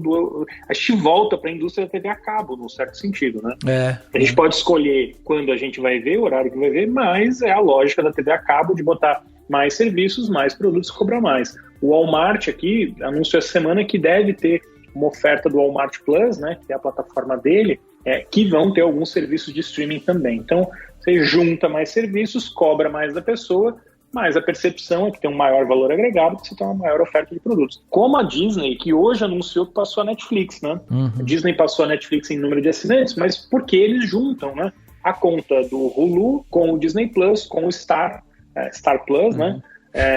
E aí, nesse número total, ficou maior do que a Netflix. Até por isso que na coluna que você escreveu lá no Splash, Guilherme, que o título, né? Porque a versão gratuita da HBO Max será uma bomba pra Disney, Netflix, TV e tal.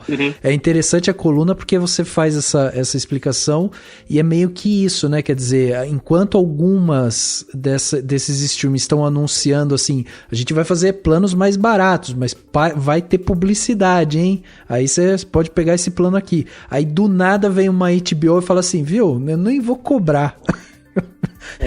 Você joga o negócio lá pra baixo mesmo, né? Você já tentou ver a HBO com publicidade? Ou qualquer streaming com publicidade? Sim. É muito sofrimento, tá? A gente não tá mais acostumado. Não. A gente não tá mais acostumado com isso. Então, tudo bem, assim, eu entendo.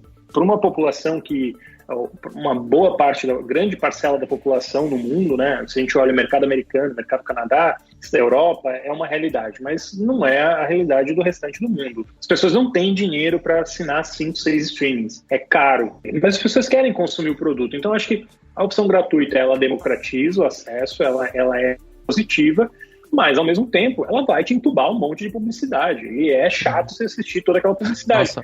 Mas é um negócio, né? Eu pago eu tenho a Globoplay E eu fiquei uma vez muito irritado que tinha um monte de propaganda nas coisas gratuitas da Globoplay. Falei, gente, mas eu pago, por que eles estão me passando isso? E eles estão nem aí, porque a parte aqui desses programas só, tipo, da TV Globo mesmo, né, que é só os programas, já é gratuito, né, mesmo, assim. Então também tem isso, tipo, eu ficava irritado, falei, meu Deus, gente, porque então não vou mais pagar, né, daí... Mas é por esse caminho mesmo, e enfim. E aí vai vir da inteligência das empresas, como ela vai mostrar a publicidade, que tipo de publicidade, qual a segmentação. E tem um desafio para as empresas, para as próprias agências, empresas e marcas, como criar conteúdos relevantes. Porque a publicidade se tornou um problema, porque ela é chata. Ela não conversa mais com a gente, num certo sentido, né? Uhum. Então, eu lembro quando eu era moleque, né?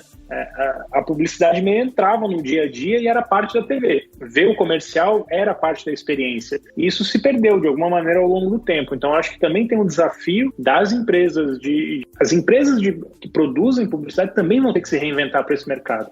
Porque não vai, o que está hoje aqui, eu acho difícil funcionar pro streaming, né? Não do jeito que está. Sim, sim. Que é o que tá na Globoplay, né? Que ainda é o modelo mais tradicional, né? De propaganda, da não sei o que lá e tal. A propaganda da TV no streaming. Mas aí também, assim, a Globo abre o espaço e aí o anunciante coloca o que ele quer. Então, eu acho que é uma responsabilidade compartilhada do mercado. Assim como a Globo também tem, justiça seja feita, iniciativas muito legais de conteúdos integrados dentro dos produtos. Você está vendo a novela, aparece um produto ali no meio, aquilo passa, o entregador que trabalha para a marca, que vende o produto, e aquilo é consumido de uma maneira orgânica pelas pessoas. Eu acho que isso é uma oportunidade que o streaming traz também, como também da segmentação. A própria TV digital vai trazer isso, né? A oportunidade de você segmentar a campanha para o tipo de audiência, para o tipo de perfil, para você ver aquilo que é mais interessante para você.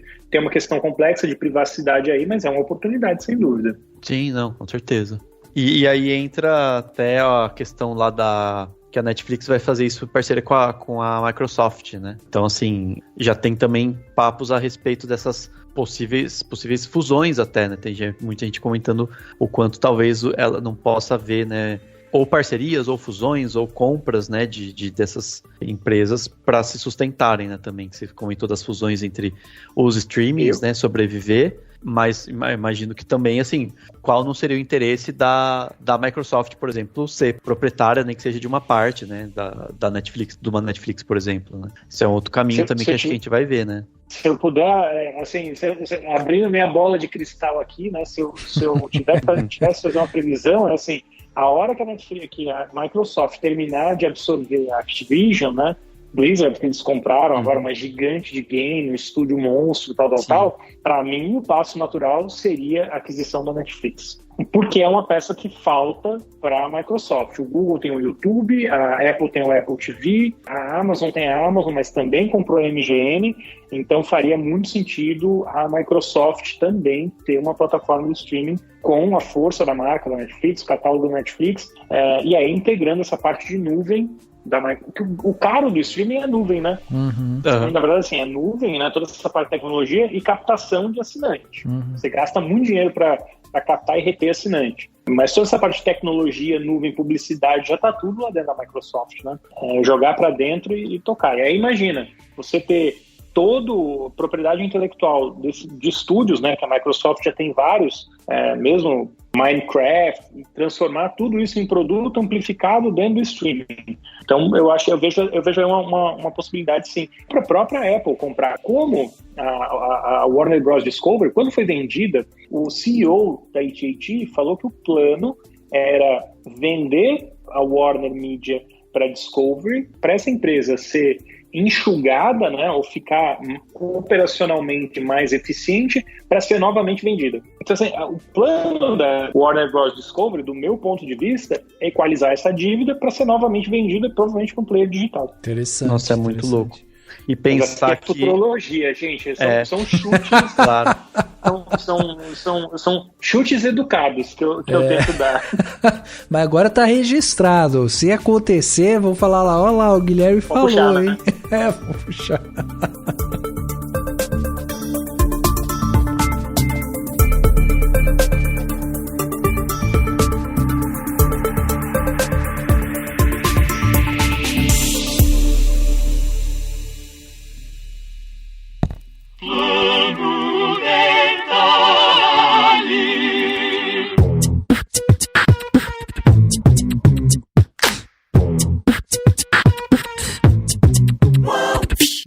detalhe da semana, aquele momento aqui pra gente dar dicas pra você ouvinte, né? Pra você aproveitar melhor sua semana. Sempre tem aquela dica legal ali pra você ir lá fazer alguma coisa, né? Aprender alguma coisa nova, ou de repente fazer alguma coisa pra relaxar. E eu vou começar aqui o plano detalhe, vou trazer só uma série dessa vez.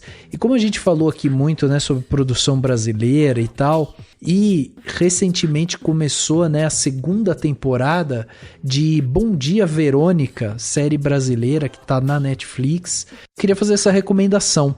Bom Dia Verônica conta a história de uma policial investigativa e ela começa a ir atrás, né, de homens que são predadores sexuais e muito violentos e tudo mais. E ela começa a desvendar esses mistérios e ir atrás desses caras. Na primeira temporada, a gente tinha o Eduardo Moscovis fazendo um papel maravilhoso e tinha também a Camila Morgado também lá. Quem faz o papel da Verônica é a Tainá Miller, que é uma atriz maravilhosa também. E agora, na segunda temporada, quem tá também fazendo um papel maravilhoso é o Reinaldo Giannichini. Tá num papel assim fortíssimo, sabe? É impressionante. Você assiste o negócio e gera uma incomodação e tal. Não vou passar muita coisa aqui para não dar spoiler.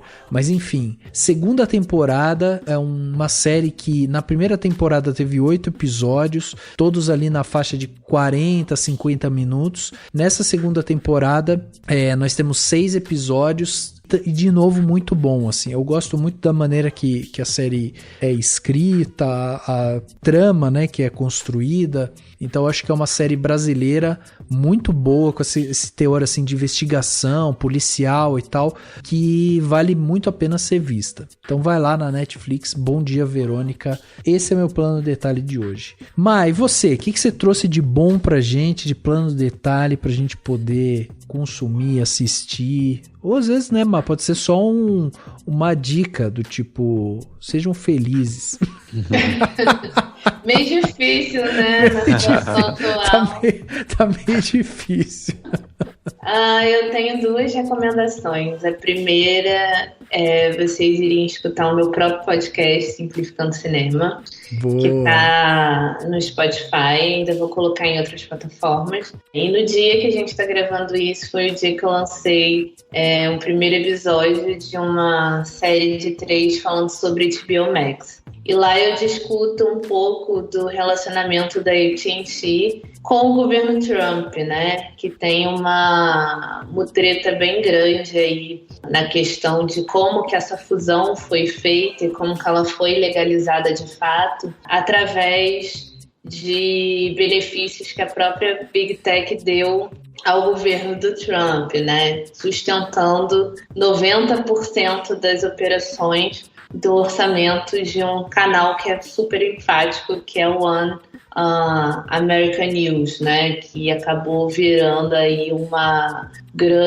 grande canal da TV norte-americana em que só fala bem do Trump e por muitas vezes destilou muitas fake news, né? Então, através desse canal, a empresa conseguiu fazer o lobby dela no Brasil, por exemplo, e entrar no país com a fusão, mesmo passando por cima das legislações da TV a cabo, né? Então, ainda uma outra perspectiva do porquê que a HBO Max está passando, porque ela está passando hoje, porque ela já nasceu meio errada, né? Ela já nasceu nos braços de pessoas que não tinham tato nenhum com entretenimento, como o Guilherme mesmo falou aqui, e tem todas essas mutretas governamentais por trás, né? Então, isso também ajuda muito a explicar em que ponto estamos e para onde iremos, até porque a AT&T ela ainda detém cadeira no conselho da Warner Bros. Discovery, né? Ela só saiu da frente da operação do entretenimento, mas a empresa ainda conta com ela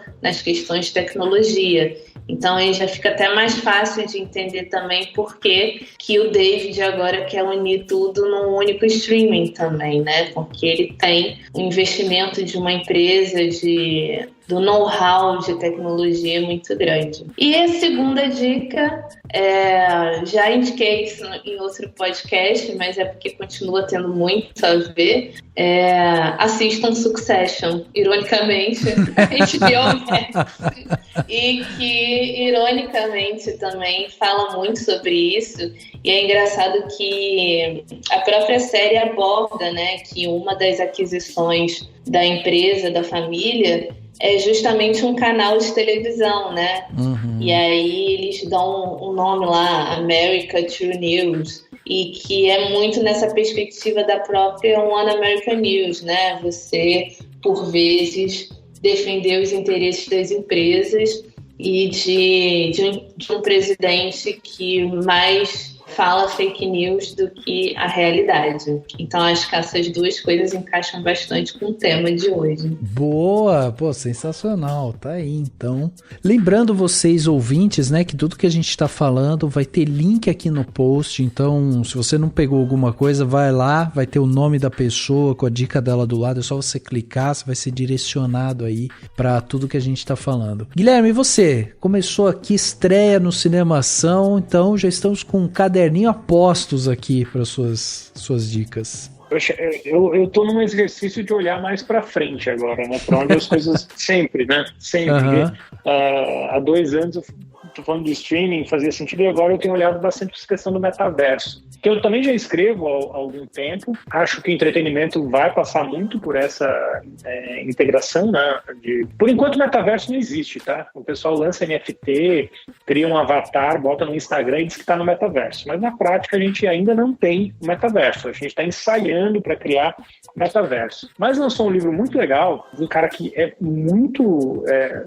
ele manja muito de metaverso, chama Matthew Ball. O livro está em inglês ainda, chama The Metaverse and How It Will Revolutionize Everything.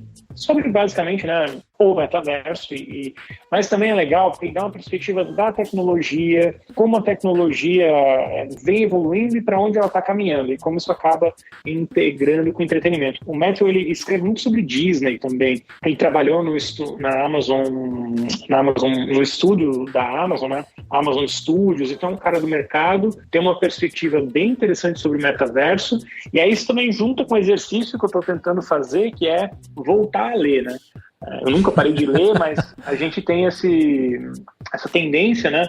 Uhum. Tá cada vez mais difícil a gente se concentrar. Não sei se isso acontece com vocês, mas eu sento para ler, assim, desacelerar, focar, passar longos períodos lendo, como eu fazia no passado, tá cada vez mais difícil, né? O mundo de Twitter, dessa informação rápida, batendo o tempo inteiro, mas tudo muito superficial. Então, acho que a dica de livro, fugindo um pouco do tema também, é por conta desse momento que eu tô de tentar combinar o consumo rápido de informação, de notícia, Twitter, redes sociais, mas também com uma leitura mais reflexiva, e esse é um livro que eu acho interessante, pertinente e que aponta para onde as coisas estão indo. Muito bom, muito bom. É isso? Tem mais algum? Não, fica nesse. Cara, eu acho que livro de mídia é muito focado nos Estados Unidos, assim, né? Muita literatura em inglês. A gente tem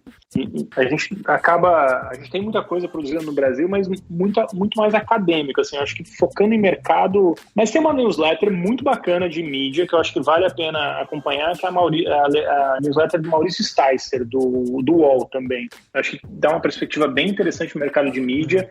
Maurício cobre mídia, entretenimento, indústria há bastante tempo, muito experiente, um cara sério, assim, acho que vale a pena ler, ou assinar a newsletter, tá? É meu colega lá no UOL, ele publica toda semana a newsletter. Legal. E bacana, eu acho que é um conteúdo feito no Brasil, que dá uma perspectiva interessante no mercado também. Muito bom, tá aí então as dicas do Guilherme. Dani, vamos fechar o plano detalhe dessa semana? Vamos lá, eu vou dar uma dica bem simples e rápida. Eu adoraria ter mais dicas, mas eu não tô tendo tempo de ver muita coisa, então não tem muito o que eu indicar. Era pra eu ter ido pro cinema no fim de semana passado, não fui, enfim, mas tudo bem também. Então eu vou indicar um álbum, né? Primeiro porque eu quero indicar e segundo porque eu acho chique indicar álbum. Toda vez que vem alguém, às vezes tem convidados aqui no podcast que falam assim, eu quero indicar o álbum, tal. Eu sempre achei chique, porque eu não sou tanto de ouvir álbum, eu ouço músicas que eu gosto, ouço playlists e tal, mas eu não sou de ouvir o álbum todo. Mas dessa vez eu ouvi por 2 motivos, porque eu gostei, porque eu fui pro show, e aí é uma regra da bolachinha, não sei se eu gostei porque eu fui pro show, se eu fui pro show porque eu gostei, foi tudo junto. Que é o álbum Portas, da Marisa Monte. É um álbum muito bonito, assim, é muito legal, eu não tinha lido muito sobre ele e tal, mas eu vi umas entrevistas dela, ele tem uma pegada bem de que ele foi composto durante o período de isolamento da pandemia, mas ele é super pra frentec, sabe, ele se propõe a ser pra cima, se propõe a levar a gente pra um lugar de ânimo, sabe, de empolgação, e ele é bem isso mesmo, assim, tem umas músicas muito legais, tem umas mais na pegada tem uma que se chama Calma, né? Então tem umas músicas que são mais na pegada de dizer assim, olha, vamos com calma, mas vai tudo dar certo, vamos com calma que eu já tô organizando, já tá dando certo. E tem uma última, e é uma música que eu tinha ouvido, assim, mas não tinha dado tanta bola. Aí como eu fui no show dela, que eu tinha combinado de ir no show dela, fazia tempo, tava, enfim, ingresso comprado há meses, porque não dá pra você ir pra show comprando no dia anterior, e eu prestei atenção mesmo nela no show, né, que eu falei, cara, que música, que é a música Feliz, Alegre e Forte, que é um sambinha até, e é bem assim pra você dizer que, né, que é feliz, que tá... Alegre e forte.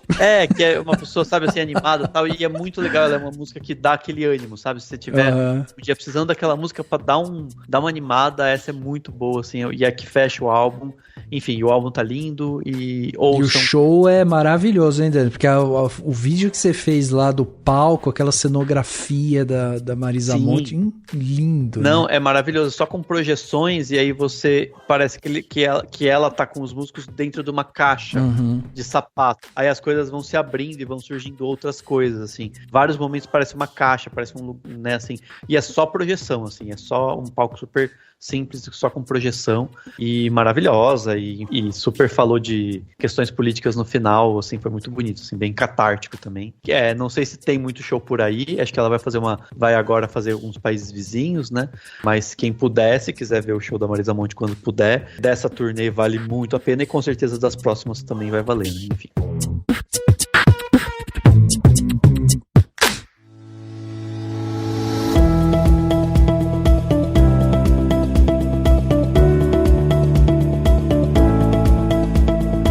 Bom, chegando aqui no final do podcast Cinemação 472, batemos esse papo sensacional aqui sobre streaming, sobre HBO, sobre regulamentação, sobre tudo isso que cara, tem muita coisa ainda para falar. O papo aqui é só o comecinho, né? Só uma provocação para que vocês que estão ouvindo, né, vão atrás de mais explicação. Acompanha lá o Simplificando Cinema, acompanha o Guilherme no UOL também escrevendo sobre isso, porque tem muita coisa para ler, para entender, porque isso afeta diretamente, né, a cultura do nosso país. Então é muito importante a gente estar atento a essas coisas.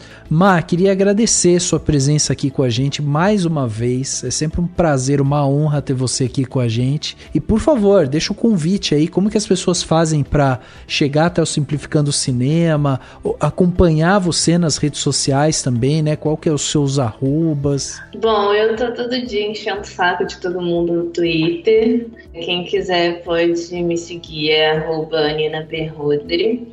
E lá tem o link para todos os outros lugares, né? Tem os meus textos no Cinemação e tem o link tanto para o podcast do Simplificando Cinema quanto para o Apoia-se do Simplificando Cinema, se você quiser apoiar. Eu deixei uma meta aberta, né? Então, a partir de R$1 você já pode apoiar o projeto e você recebe integralmente tudo, né? E tudo hoje em dia é uma newsletter e a possibilidade de você ouvir os episódios do podcast antes de todo mundo. Mas lá no Apoia-se também tem 2 aulas exclusivas que eu falo sobre a lei da TV paga, que está muito legal. Eu pretendo expandir esse curso para mais aulas falando sobre as principais legislações de marco regulatório na América do Sul, mas me falta tempo e investimentos. Então, se você gostou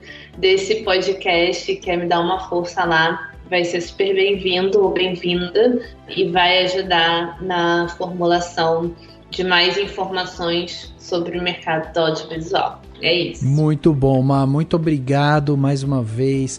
Guilherme, obrigado também pela sua vinda aqui com a gente. Foi demais, incrível. Adoramos ter você aqui. Espero que você possa voltar mais vezes, que a gente daí possa conversar ainda mais, né, sobre esse assunto que é tão interessante, que tem tanta coisa ainda pra gente escavar aqui, mas queria também que você deixasse aí o convite, quem quiser te acompanhar, quais são suas redes sociais, site, onde que te encontra. Cara, super obrigado pelo convite, foi muito legal o papo, adorei ter participado.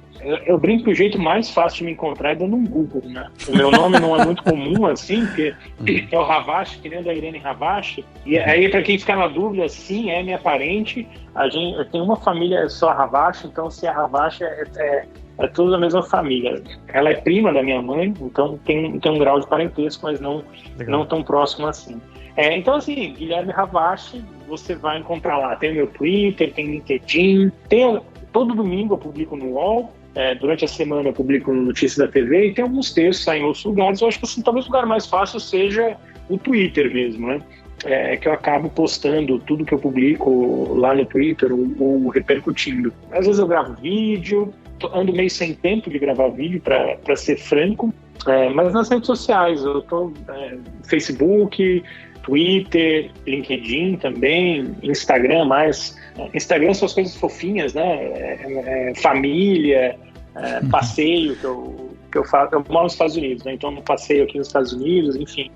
Então são coisas mais curiosas. Mas o que eu gosto, de verdade, é quando as pessoas entram e debatem, né, as ideias. Eu não tenho premissa de que eu tô certo no que eu tô falando, assim. Eu acho que, de novo, né, a gente sempre acaba fazendo um chute educado quando a gente escreve sobre o cenário, porque a gente nunca tem a visão de tudo, né? Uhum. A gente tenta desenhar um cenário, eles não acabam não encontrando. Então, se as pessoas quiserem ir lá no Twitter, comentar, falar que ouviu, qual foi, que não concorda, que concorda, pergunta. Eu respondo muita pergunta nas redes sociais, assim, o cara que gosta da HBO, gosta da Netflix. Óbvio, né? Eu não dou muita trela pra turma radical, né? Eu não sei o quê. Eu não gasto muito tempo, não. Mas fica o convite para ir nas redes sociais, para lá no Twitter. Tem pergunta, questão, coloca, eu super respondo. Na medida do possível. Tem dia que vem muita, eu tento responder de uma vez só para vários, né? Mas tá aberto aí, eu tô sempre aberto pro diálogo, acho que esse é o... Muito bom. Obrigado, Guilherme, mais uma vez. Dani, obrigado também pela participação, mais um papo sensacional. Fiquei super feliz com o papo de hoje também, adorei, achei que gostei muito do caminho que foi feito aqui pra gente, né, destrinchar e desconstruir essas questões que surgiram aí. Então, brigadão, Guilherme, pela participação, brigadão, Marina, achei, enfim, adorei. E é isso, todo mundo que tá ouvindo, fiquem aí, aguardem até semana que vem o próximo, compartilhem, comentem aqui sobre esse podcast, o que vocês acharam. E lembrem-se, meninos assistem HBO, meninas assistem Discovery. Coisa ridícula. Meu Deus. Coisa ridícula. Pois é. Ai. O podcast Cinemação 472 fica por aqui e a gente se vê no próximo.